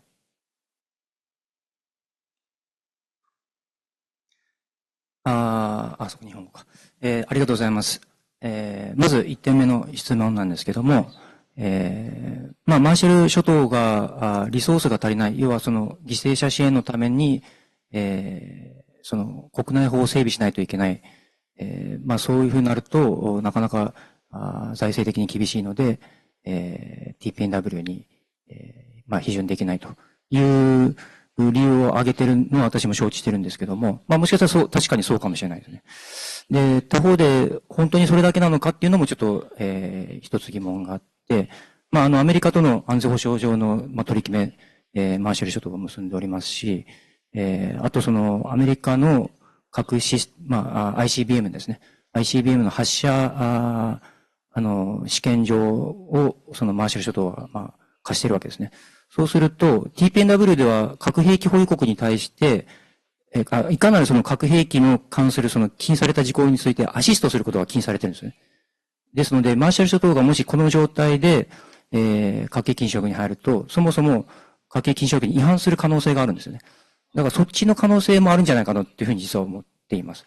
で、これ実はカザフスタンも一緒で、カザフスタン今核兵器禁止条約に入って、非常にこう、重要な役割を果たしていますけども、カザフスタンもロシアの ICBM の発射試験場を提供しているわけですね。それってカザフスタン、今、TPNW に入ってますけど、TPNW 違反じゃないのと私は思うんですけども、それについては TPNW の中で、誰も議論していないという現状があります。で、もしそういうことがあればですね、やっぱり条約っていうのはきちんと守らないといけないですから、法的文書というのは。その、条約違反をしている国に対して何も誰も言わないっていう条約に対して、誰が入るのかっていう非常にこう深刻な問題を、これは提示していると思うんですよね。もう一つのご質問ですけども、日本へのインプリケーションですね。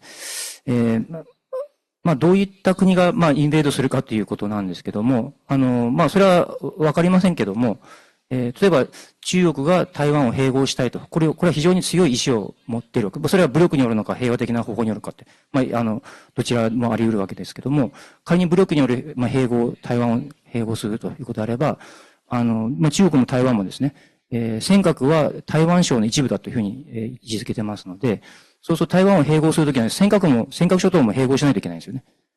で、それは日本の領土ですので、日本の領土に対する、攻撃ということが、よく十分に考えられることではないかなと思います。で、もちろんそれは核を使うということには多分ならないと、ならないかわかりませんけども、いきなりその尖閣諸島の併合の時に核を使うということは多分ないと思いますけども、核のシャドウですね、ニュークリアシャドウをかざしてきて、何らかの形で、日本に対する圧迫をしてくるということはあるかと思います。で、その時に日本が完全に核の傘を放棄するという状態になっていたとすればですね、どういう、オルタナティブがあるかということですけども、その時点でそうなるということは、核兵器の脅威に対しては核兵器で抑止するという考え方そのものを日本国民全体がもう受け入れているという前提ですので、それであれば、考えうるのは、通常兵器の、増強ですね。軍事大国になるしか多分ないと思います。日本自体が。それだけのその財政負担を日本国民が負えるのかということを、よく考えないといけないというのと、もちろん軍事的だけではなくて、核の抑止というのは別に軍事的な抑止、方法だけではなくて、もちろんその国際法だったり、その国際社会による制裁、経済制裁だったりとか、いろんなやり方があると思うんですね。国際社会を糾合していくと。国際社会に仲間を作っていくと。そういう外交によって、その、核兵器の使用を抑止していくと。それは十分、やっていく必要があると。ただそれだけに頼れるのかと。それだけで頼れるのかというのが問題で、ただそれはその時点で日本国民全体がもうそれでいいというふうに考えているということですので、そういうふうにやっていくしか多分ないんだろうと思います。で、他国との比較をおっしゃってましたけども、他国と日本が置かれている環境というのはもう全く違いますので、他の国が核抑止に、依存していないからといって、じゃあ日本もできるだろうということには単純にはならないですね。もちろん、参考にすることはできると思いますけども、単純には比較できないと。日本が置かれた安全保障環境、あるいは日本人が考える、受け取る脅威感という、それをよく考えて、他の国との比較をしていく必要があるというふうに思います。ありがとうございます。ありがとうございました。それでは予定の時間も過ぎておりますので、これでセッション1を終了いたします。登壇者の皆様どうもありがとうございました。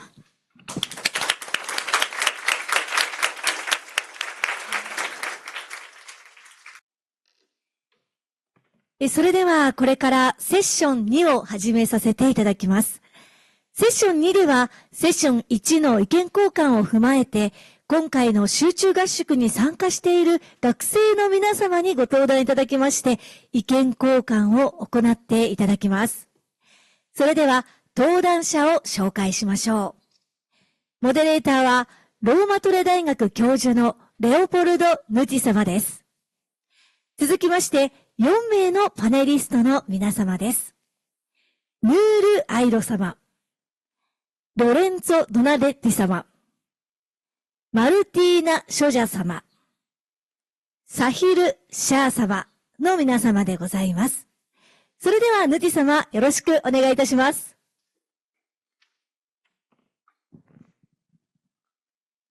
Thank you very much. My duty here is to moderate the discussion, which will feature 4 of our students, which participated in the intensive week-long, more than a week-long summer camp.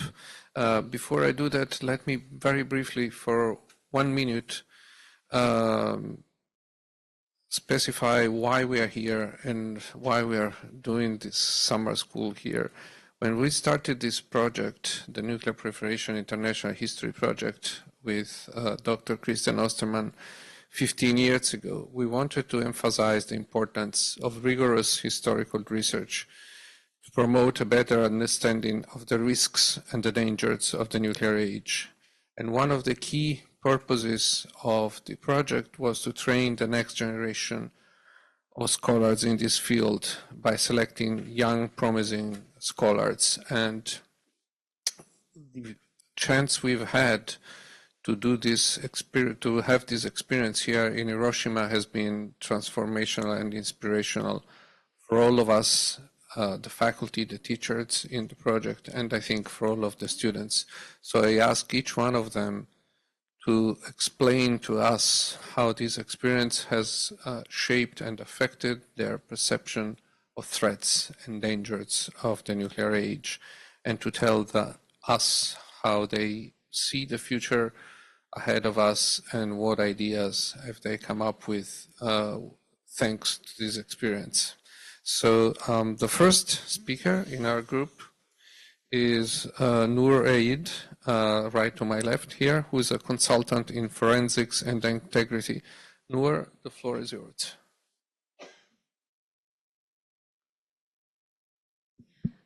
First, I just want to say how thrilled and honored I am to be here, in this city. I want to thank also, of course, Roma Troy Wilson Center Hope for hosting us. It's once in a lifetime opportunity.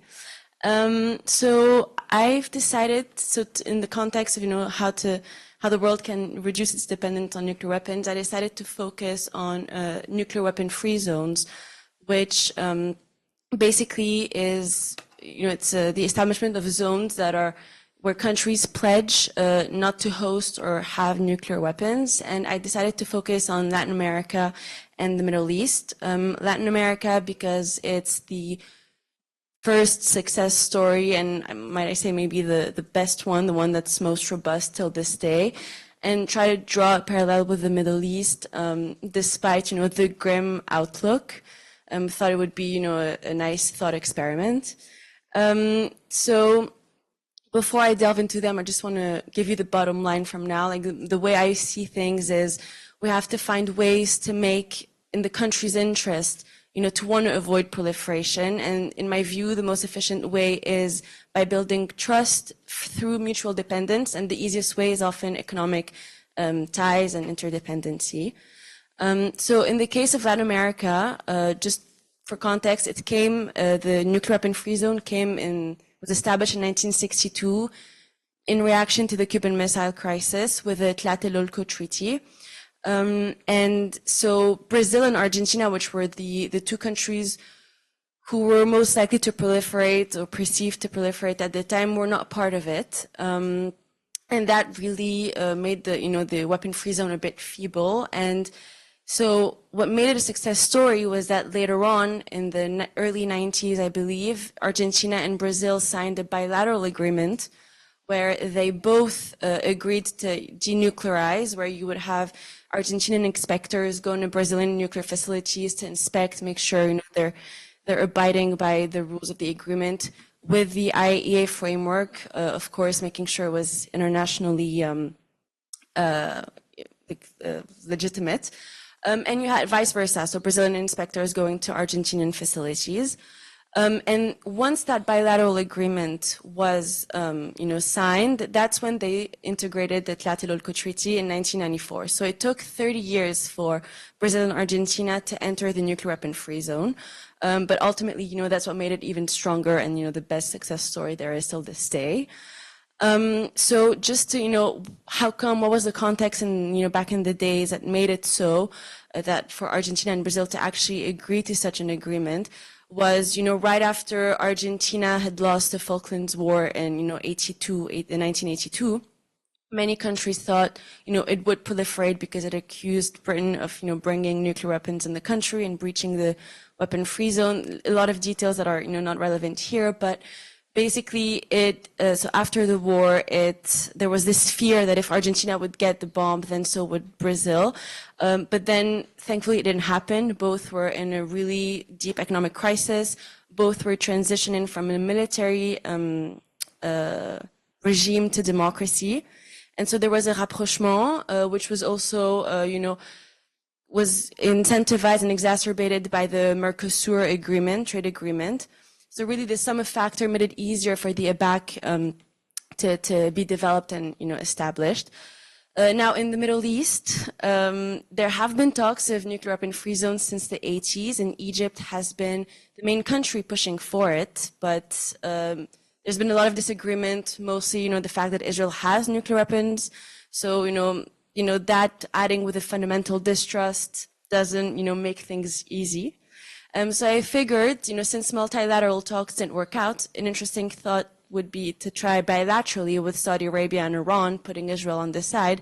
So if we, replicate what happened between Argentina and Brazil to Saudi Arabia and Iran, and that could provide diplomats a framework, and a tool to understand the issues of mutual concern and what needs to be addressed to guarantee some sort of, safeguard agreement.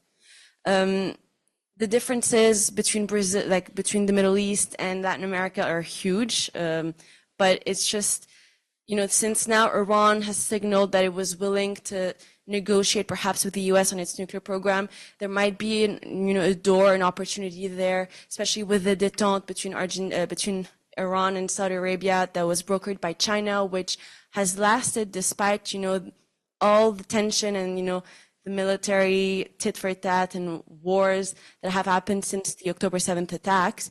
So, I won't delve into why Iran might be interested in negotiating with the US. Maybe we could, discuss that in the Q&A.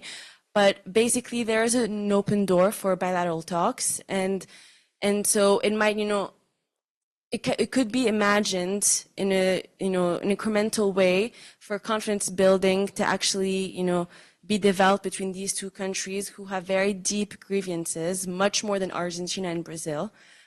So a three-phase approach could be, envisioned, with the first one discussing, issues that are easy to solve, mostly, Iran's return to negotiations on its nuclear program, Saudi Arabia's approval to agree to intrusive safeguards, which are basically called additional protocol by the IAEA. So we'll make sure that, neither Iran or Saudi Arabia have nuclear weapon aims.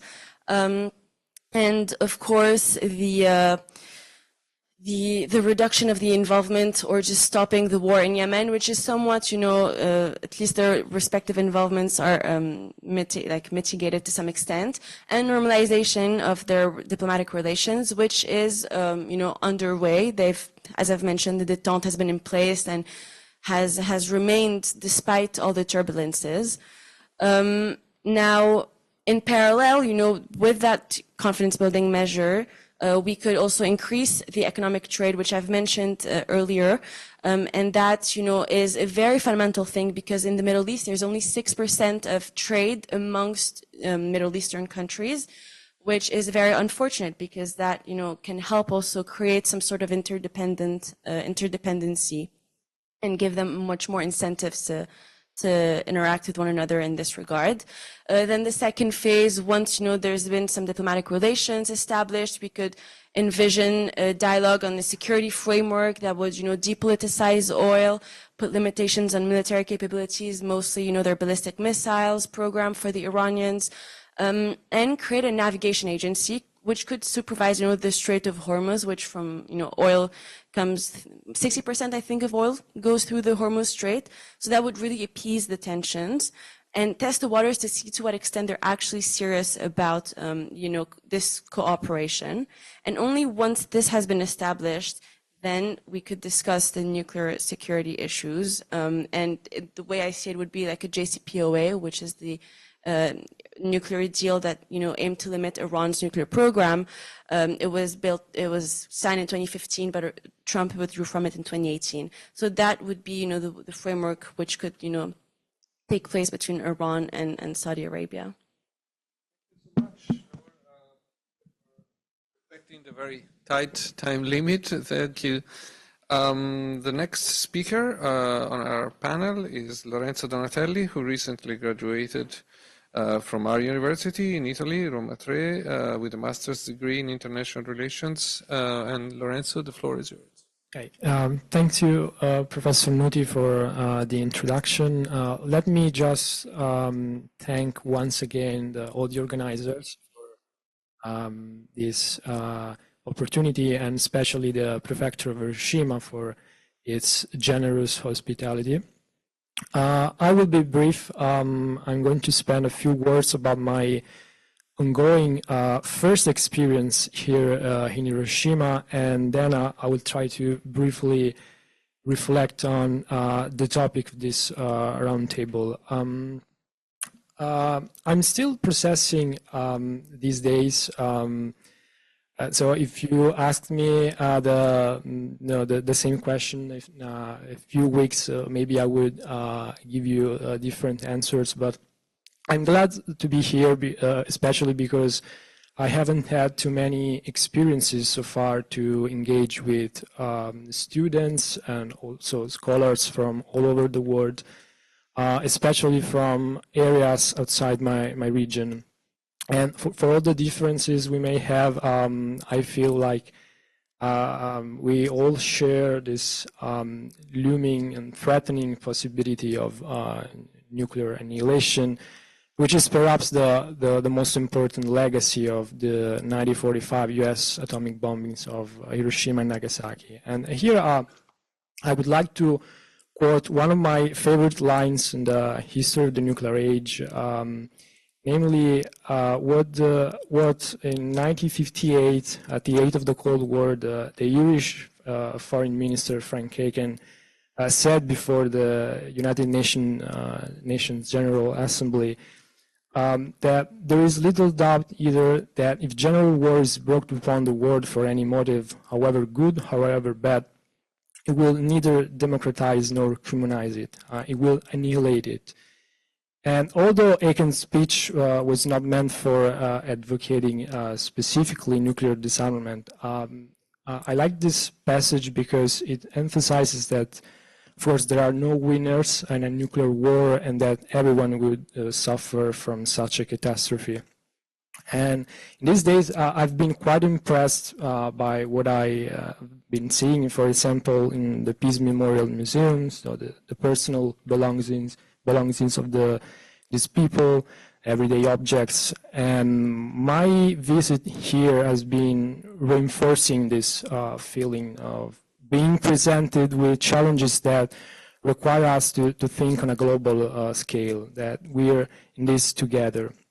And finally, let me briefly add something about, as I said, to the question that is at the heart of today's event. Unfortunately, I have no out-of-the-box solutions, but what I found myself thinking when I read the title of the discussion as a student of international history is how can the study of history and how engagement with the past help us cope with such broad questions and to move forward. And I remember when I first started delving into the history of the nuclear age, I came across several essays and articles where the authors argue that basically we should say thank you to the nuclear weapons for the absence of a major for a major war or Third World War since the 1940s, while others contend that there would have been no Third World War had nuclear weapons never existed, because other factors explain the reason why since then countries have refrained from engaging in such catastrophic war.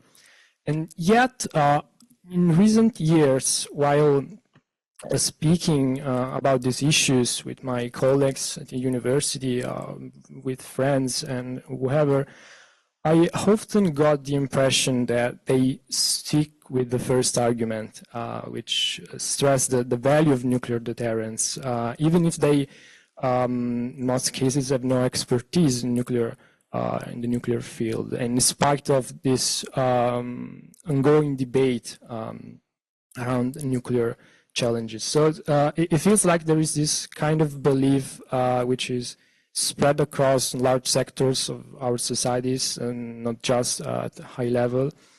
I'm about to wrap it up by adding the Canadian historian Margaret Macmillan once wrote that history can be helpful, but it can also be very dangerous if it is misused to, justify our positions or to build myths.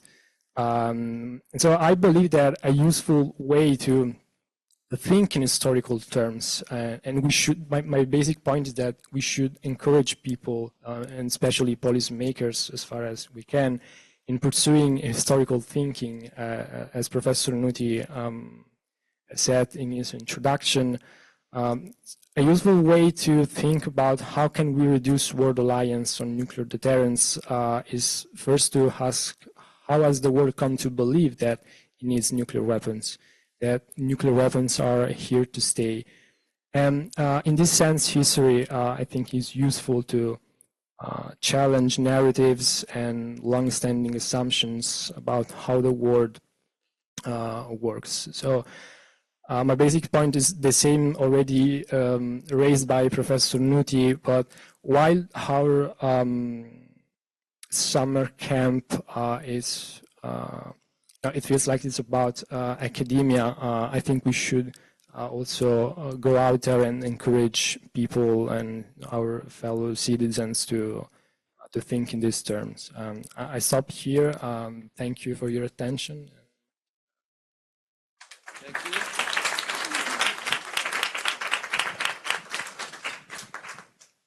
Thank you.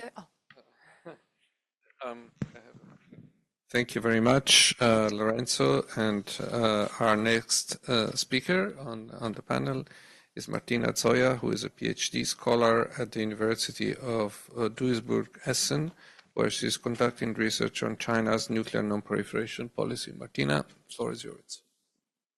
Thank you very much. I'm also joining, thanking amazing organizers, especially Hiroshima Prefecture, Hiroshima City, Hiroshima University. I'm very honored to be here. Thank you also to all amazing experts, professors who are teaching courses to us throughout this camp, and also to my colleagues. It's really enriching to learn from you. So I'm originally from Poland, and I would like to add that the topics that we are discussing now are unfortunately not very present in our public media or in the debates among young people. And me, as the representative of the World Youth Alliance, but also at the UN Office for Disarmament Affairs project, Youth Leader Fund for the World Free from Nuclear Weapons, I'm feeling myself in a very unique position to speak. At the beginning, I would like to share my short experience with Hiroshima. I think that's important to start with it, because it was truly transformative. I was deeply touched, first of all, by the Hibakusha testimonies, listening to survivors like Ogura-san or Yahata-san gave me really the sense of having role models who have real courage and that deep humanity, which I would like to carry throughout my own life. And their mission, no more Hiroshimas, no more Nagasaki's, is truly important for me. During my time, I received the training in nuclear non-proliferation, in nuclear disarmament, thanks to Youth Leader Fund, but experience from Hiroshima Peace Memorial Museum, listening the stories, realized to me that it's not only the abstract policy but this is something profoundly humane. So Hiroshima really changed the trajectory of my academic path. I completely shifted my master thesis topic from focusing more on cultural exchange to nuclear non-proliferation, because I really felt compelled to contribute to this field and to share Hibakusha message with others. So in the end of the day, I found Hiroshima as my second home, and also a truly symbolic place, which reminds me every time why I'm devoted to advocate for this case, just to help ensure that the suffering from the past will never repeat again. But coming now to the, I guess, the most important part of my speech, and that's referring to the question that we just discussed. When we talk about reducing the world's dependence on the nuclear deterrence, we often think about missiles, treaties, military postures. That's, of course, very important, but I would like to add another critical dimension here, and that's the knowledge, that's expertise, and that's the trust that comes from the credible research. So if you want to move away from nuclear deterrence as a cornerstone of our security, we really must invest far more in academic research and international expert collaboration.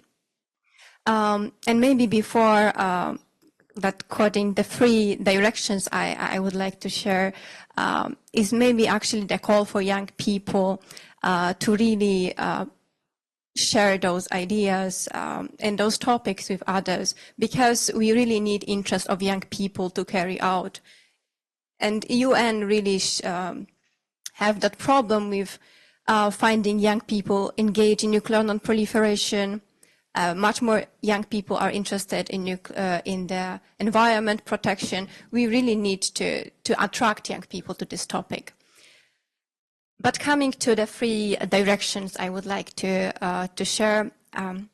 So first is the budget for serious academic inquiries, because too often the defense spending really dwarfs what we invest in peace, in security studies, in risk reduction studies.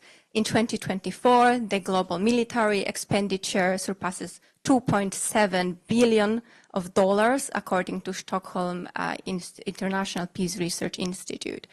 And by contrast, the entire UN disarmament machinery runs on less than the cost of single fighter jet. So if we imagine what would happen if even 1% of that global defense budget was redirected into independent research or arms control, verification, new security guarantees, or risk reduction mechanisms, well, that kind of investment could generate really evidence-based strategies and build confidence between states, which we now drastically lack.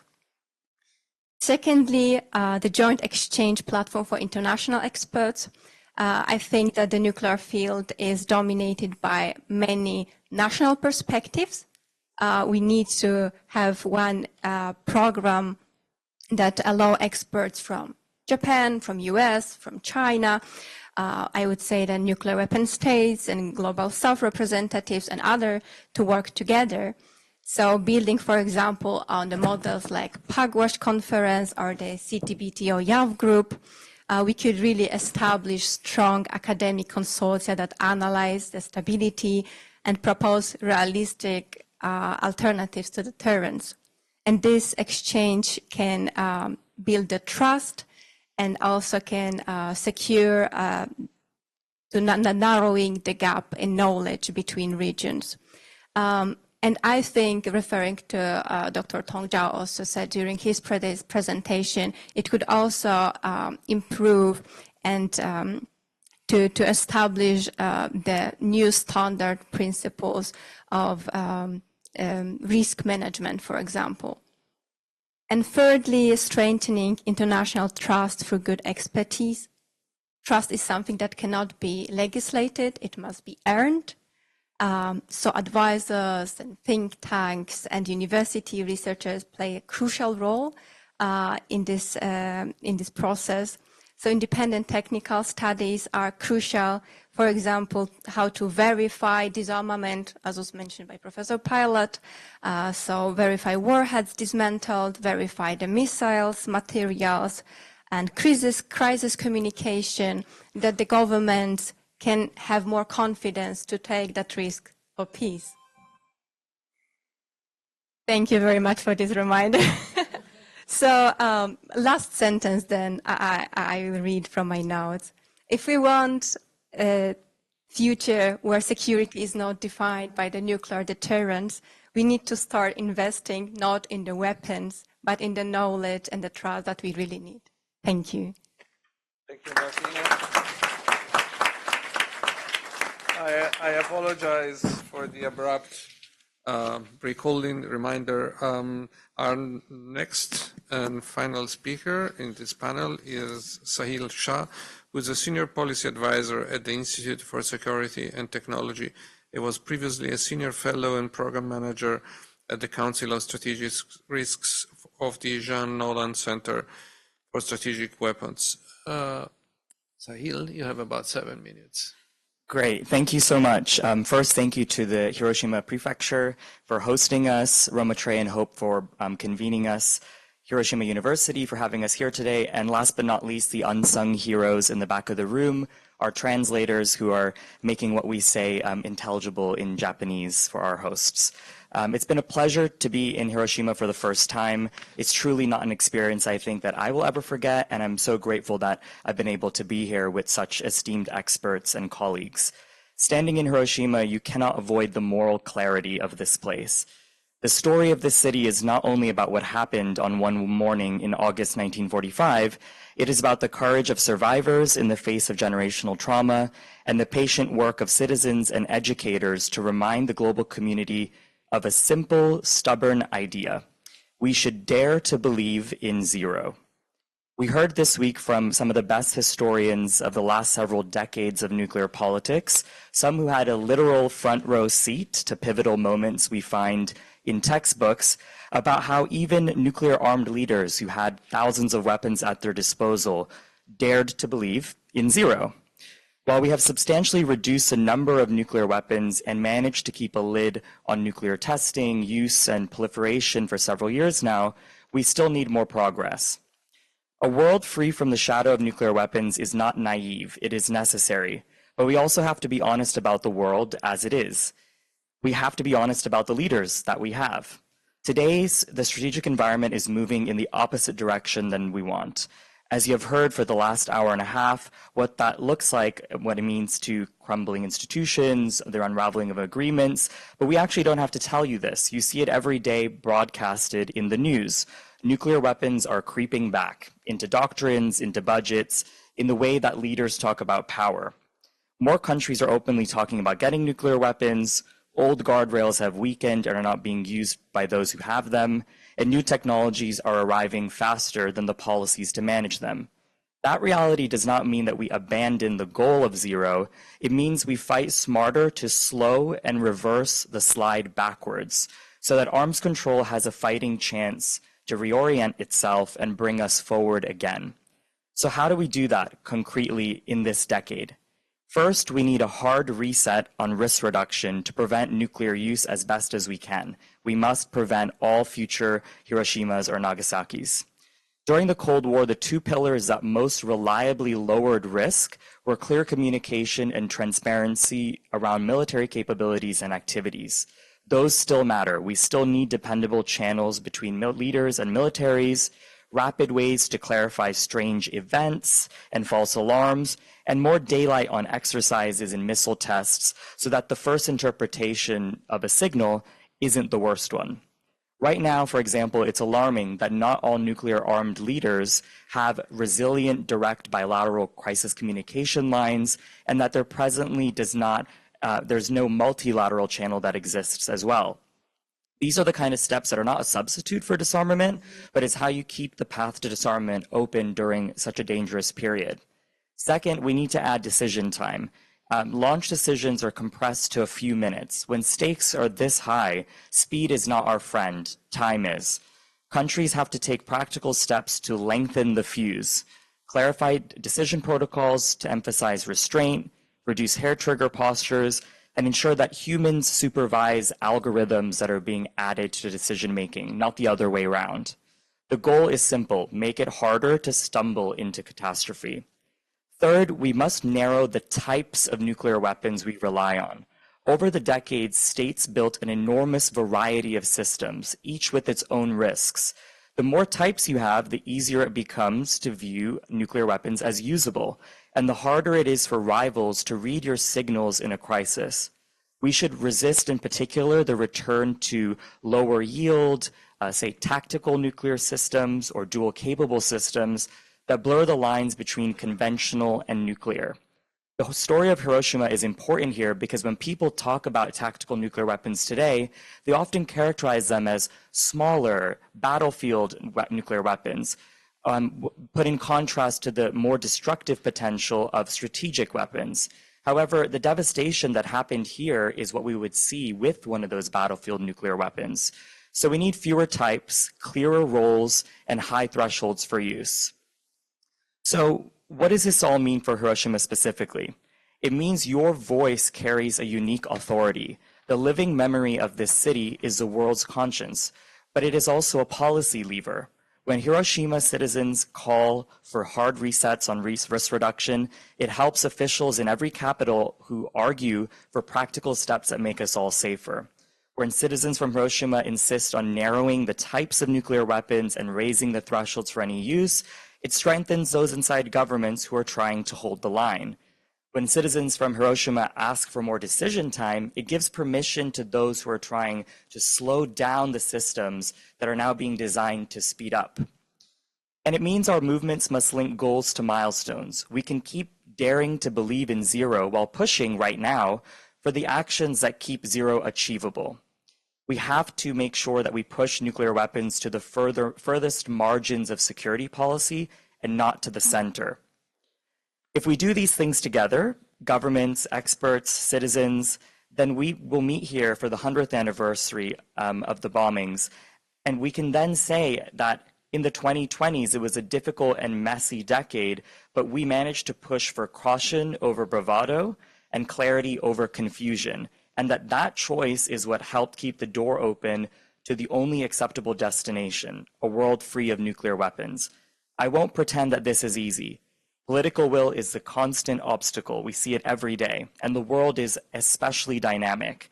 Fix one risk, and you may see another risk pop up somewhere else. But if there is any place that teaches us patience and purpose, it is here. Hiroshima shows us that memory can be a strategy, and after all, sometimes refusing to forget is our most precious form of resistance. Thank you.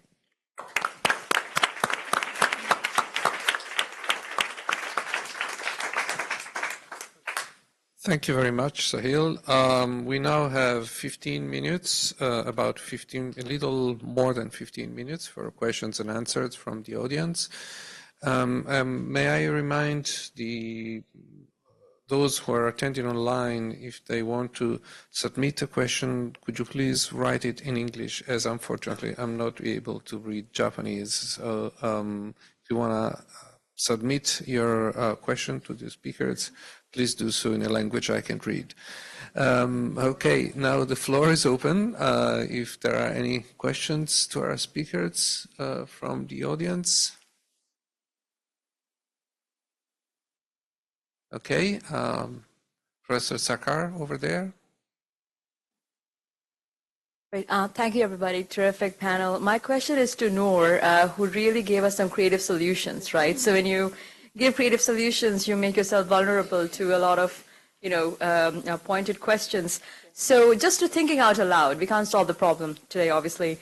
But when you're comparing, Iran's a potential Iran-Saudi détente, and thinking about Argentina and Brazil, two factors I think are at least important. One is, the hemispheric nuclear crisis of the Cuban Missile Crisis, right? CMC was not merely a U.S. crisis; it was also affected all of the hemisphere. And there's a really important book coming out by Renata Keller, a colleague of mine, on this. Now, that did trigger multiple countries, such as Mexico, that became an important actor for a future nuclear weapons-free zone, right? So we don't have a similar regional nuclear crisis, a lot of conventional crisis, obviously. So thinking out aloud, what could that be? And the other is like, who are the countries apart from Egypt that would be, the Mexicos of Middle East? Just to hear your thoughts. But really great, really creative way of solving an intractable problem. Thank you. Thank you.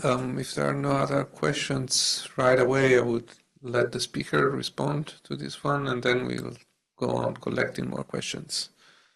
Noor? Thank you. Does it work? Do you hear me? Yeah.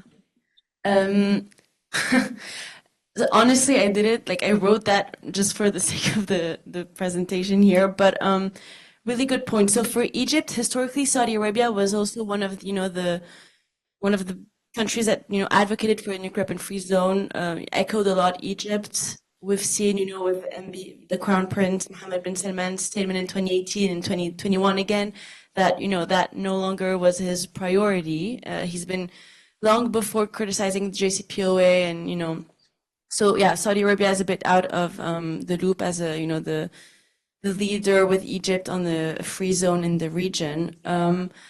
I guess Jordan would qualify as one of the countries that could assemble and spearhead the concept. In terms of an event like the Cuban Missile Crisis that could trigger the willingness to get a zone, I mean, honestly, with what's happening in Iran, I don't it's hard to imagine. I mean, I guess if Iran were to proliferate, honestly, I don't know how to answer that question because it's hard to think. Because for Iran right now, it's at a crossroad. It either proliferates with the 600 kilograms of enriched uranium it has, 60% enriched uranium, but I forgot the exact quantity, or it agrees to negotiate with the U.S. But if the U.S. keeps on expecting zero enrichment, in that case, I don't know to what extent Iran will agree to let go entirely of its program, but yeah, I don't know. Oman would actually also be a good alternative. There's been talks of having a research enrichment facility there because it's neutral. It's very not controversial in that regard. Any other questions from the floor? Yes, Professor Gala. Thank you. Thank you to all of you because I really enjoyed your contribution, although I agree also with my colleague that what Noor was proposing was the most, practical, at least. Not easy to practice, but practical possibility. I'd like just to know if you, as students or recent students at university, or even before at school, if you have any suggestion about how to increase the interest of young generation in this kind of studies. Because, to get aware about the problem is the first ingredient for trying to find a solution. So I'm open to suggestions because I teach this kind of history, but I'd like to know what you think would be helpful to attract more students, even much younger students. Thank you. So if I may, I would be happy to answer maybe as a first for the question, because that's a interesting aspect that I was thinking about. First of all, I think that at least in Polish education system, we are learning about Hiroshima and Nagasaki very late. So when I first learned about it, I was around 18 years old, and it was only mentioned, and humanitarian consequences were not even included. I've never seen any picture of the devastation of the city on the humanitarian loss, which of course can be understood not to traumatize children, but at the same time, we have measures how to make it also appropriate for children.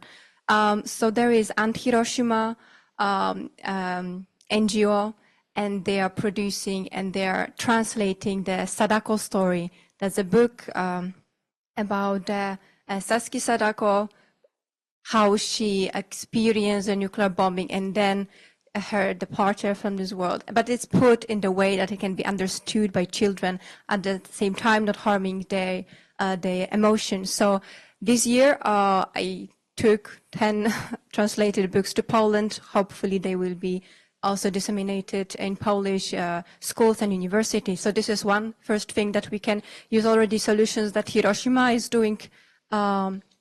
And secondly, for maybe older students, there are now various podcasts appearing about talks with hibakushas, but also trying to find alternatives to nuclear deterrence, which are trying to become the platform for exchange for young people, because they need to have that feeling that their voice really matters, right?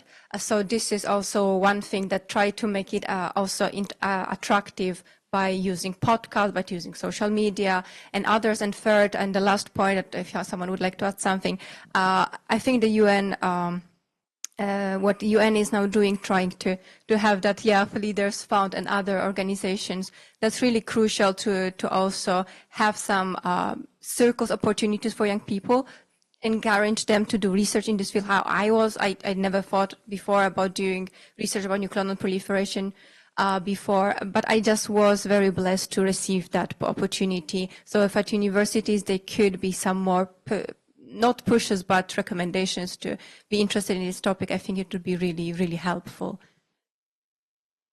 Anyone else wants to reply to Professor Gala's question? Okay, Noor, and then I think there is a question from the back of the room, right? Oh, okay. Can we collect just another question, another reply, and then we'll collect your question. Thank you. Yeah, real quick. Real quick. So the perception I had from my friends and even my supervisor, who was a Saudi expert, not a nuclear expert, was that nuclear is, a thing of the Cold War. We've passed it. But then, Russia invaded Ukraine, and then he's like, oh, well, you were onto something. So honestly, I guess maybe just have more talks about it, because at Sciences Po, where I was in Paris, there was no conferences about it, no raising awareness, maybe even perhaps show movies about it, Doctor Strangelove or whatever. I don't think they're very familiar with the pop culture around nuclear weapons. That's it, thanks. Real quick, because the gentleman here has been waiting. I'll just add two quick things on the Middle East. The first is that President Trump right now is not just negotiating on Iran's nuclear program. He's also negotiating on the future Saudi nuclear program. So there have been tons of proposals on how you could, ensure that both countries have full safeguards and transparency, etc., but also potentially even work together to build more interdependence. And the day before Israel started to bomb Iranian facilities in Oslo, the Iranian foreign minister, regional counterparts, they were all there to discuss this idea of a regional enrichment consortium. There was even a call made to Steve Witkoff to say, hey, maybe you should just come straight to Oslo and discuss this with everybody rather than meeting in Rome on the Sunday. 2 hours after they landed back in Iran, the bombing started. So I just want to point out that this time around, unlike when we had the JCPOA, regional countries are very interested in a diplomatic solution with Iran, to the point where they're willing to help contribute not just on the economic side and being economic guarantors by offering trade and investment to add to the sanctions relief, but also to act as guarantors on the nuclear side, which is something we've never seen before, that these proposals are being taken so seriously. So it's very unfortunate that conflict has now created a massive trust deficit, and that we have no idea whether these ideas will actually see any manifestation in reality. Thanks. We have time for one question, maybe two. Okay, right. Okay. I have a question regarding on Mr. Shah and you. And it's relating to the point raised by the previous panel, especially Professor Nishida, that I totally agree with your proposal of higher threshold for the nuclear use. But how do you respond to the previous panel's point that denuclearization on the side of Western Western countries on the by the pressure of civil society might lead to non-Western powers taking seeing regarding it as sort of an advantage for their possible nuclear use. Can we please collect the next question, and then we'll have the chance to hear a reply from the panelists. Thank you very much, the organizers of this program. It's really important that it opens a deeper understanding of the history of nuclear weapons, the present situation, and then we predict the future. My concern is that, especially to the young people, we get to understand, but these ideas remain theoretical to us because many times we feel too small to change the world. And also the fact that, for example, the TPNW, some scholars prove that it won't change anything. The fact that none of the nuclear weapon states has signed it, also their allies, and also like saying that what has been signed in some of the treaties not being put into actions, some states sign treaties and withdraw. So my question is, what can young people do practically, not theoretically? What can we do to ensure that a nuclear-free world can be achieved? Thank you very much. Thank you so much. Professor Hiwama has the last question.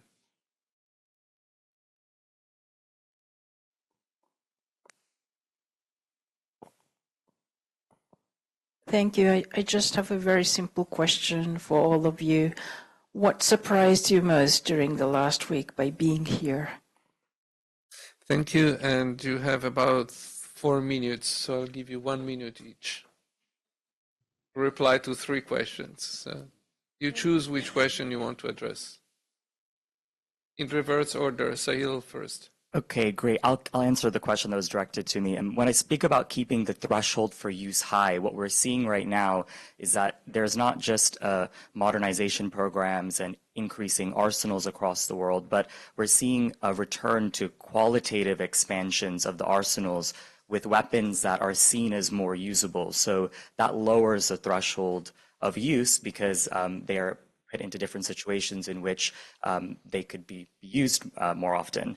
And I think this is a really important thing to pay attention to because at the end of the Cold War, people often mark progress with a graph that shows the number of nuclear weapons that went down. But if you are to graph it and you look at the types, they also narrowed substantially. And that was some of the things that we've heard from historians over this past week, that were some of the best outcomes of the Cold War, that we limited the pathways to nuclear use. So that's mainly what I was referring to. And just in terms of the unfairness in the international system, I totally understand. I'm of Indian heritage. My parents are born and raised in rural Kenya.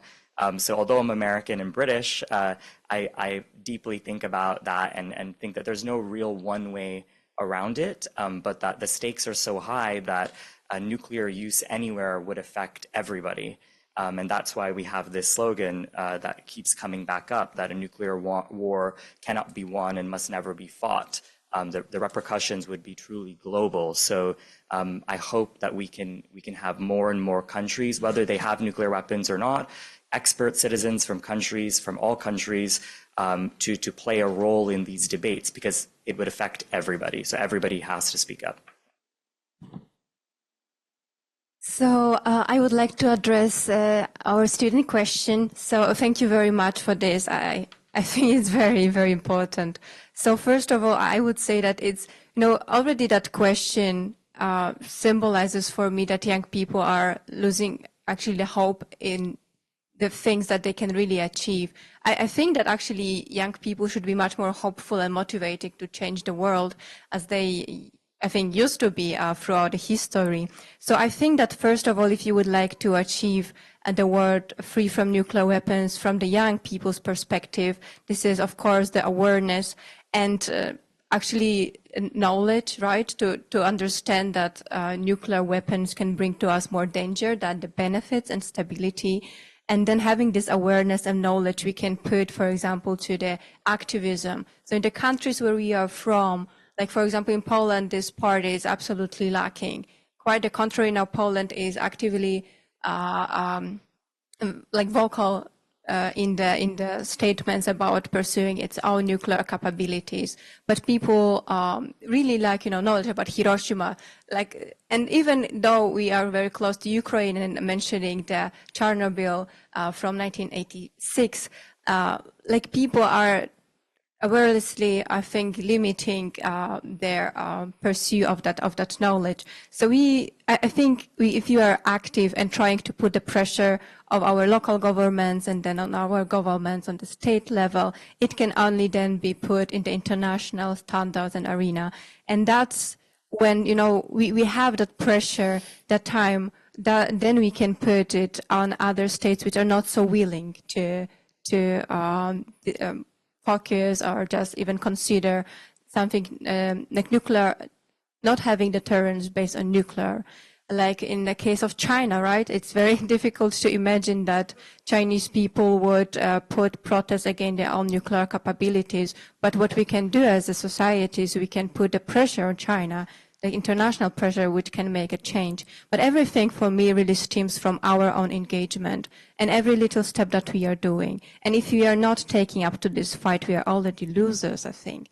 And this is something that world free from nuclear weapons, of course, it sounds abstract. But I think that's a dream that's really worth dreaming. And if you are working in this field, and it's something that is really stunning that there are still people working for 10, 20 years, and they're telling me that we really need to have hope, otherwise we would just give up. Thank you. Next is Lorenzo. Yeah, just quickly to address the question by Professor Iwama. There are still 3 days to be surprised by this experience. But so far, it's not surprise. It's that I was impressed, for example, when I visited the building of the Bank of Japan. There was this exhibition, and I saw apart from the pictures in one of the room, there were markings on the wooden wall of the bombings, and it was so astonishing to see and to touch this living memory of the tragedy of 1945. And thank you, Lorenzo. Noor, you have the last word. Yes, thanks. Also to Professor Iwama, honestly, it's so impressive to see to what extent the history of Hiroshima is personal. Like our guide, her mother was a survivor. Everyone has had someone in their family who was impacted, and they're still sharing it. And to me, knowing it, reading about it, and being here and listening to the personal stories and statements is just, it's another dimension which, we don't necessarily engage on a daily basis. So this was really impressive. And I use the time remaining to address Sahil's question, not question, comment. The enrichment part right before the 12-day war. I've been in a room with a lot of Saudis and Iranians, and the Iranians have been giving this up, like this cooperation, talking about it for a while now. It's not, the first time it's coming around. First time the Americans maybe, endorse it, but the Saudis have always been against it, like adamantly against it. So yeah, we'll talk later.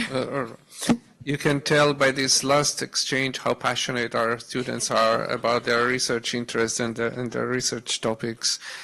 Before I ask you to join me in a loud round of applause for our panelists, let me say a few final words to close this panel and this most interesting workshop.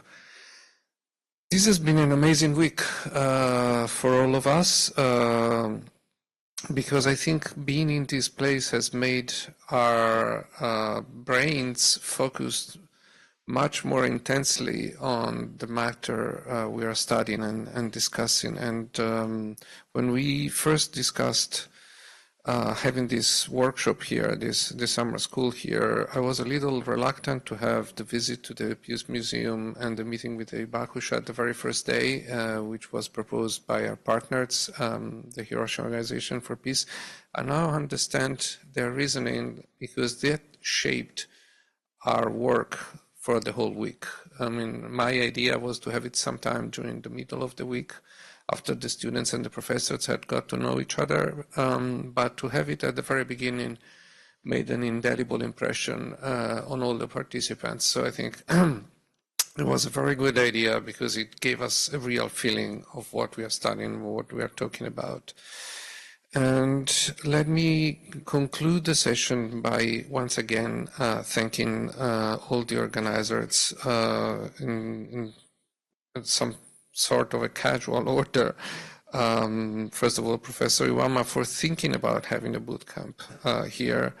Then the Hiroshima Organization for Peace for making it possible, and Governor Yurizaki in particular for trusting us in delivering a product that was, I hope, up to the expectation he might have had and the organization might have had.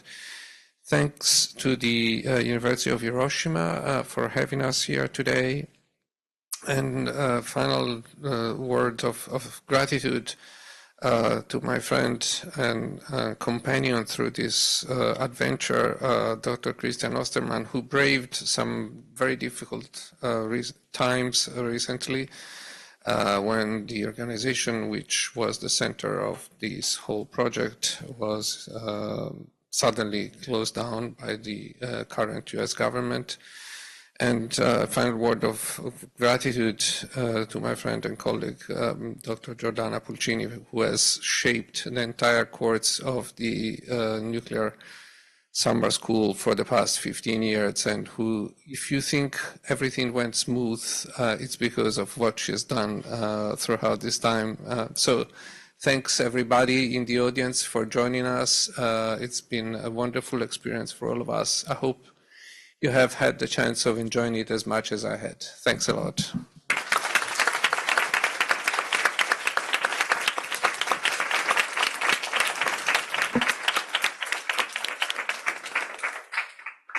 あっという間に時間が来てしまいました。改めて、ヌティ様、そして学生の皆様に大きな拍手をお送りください。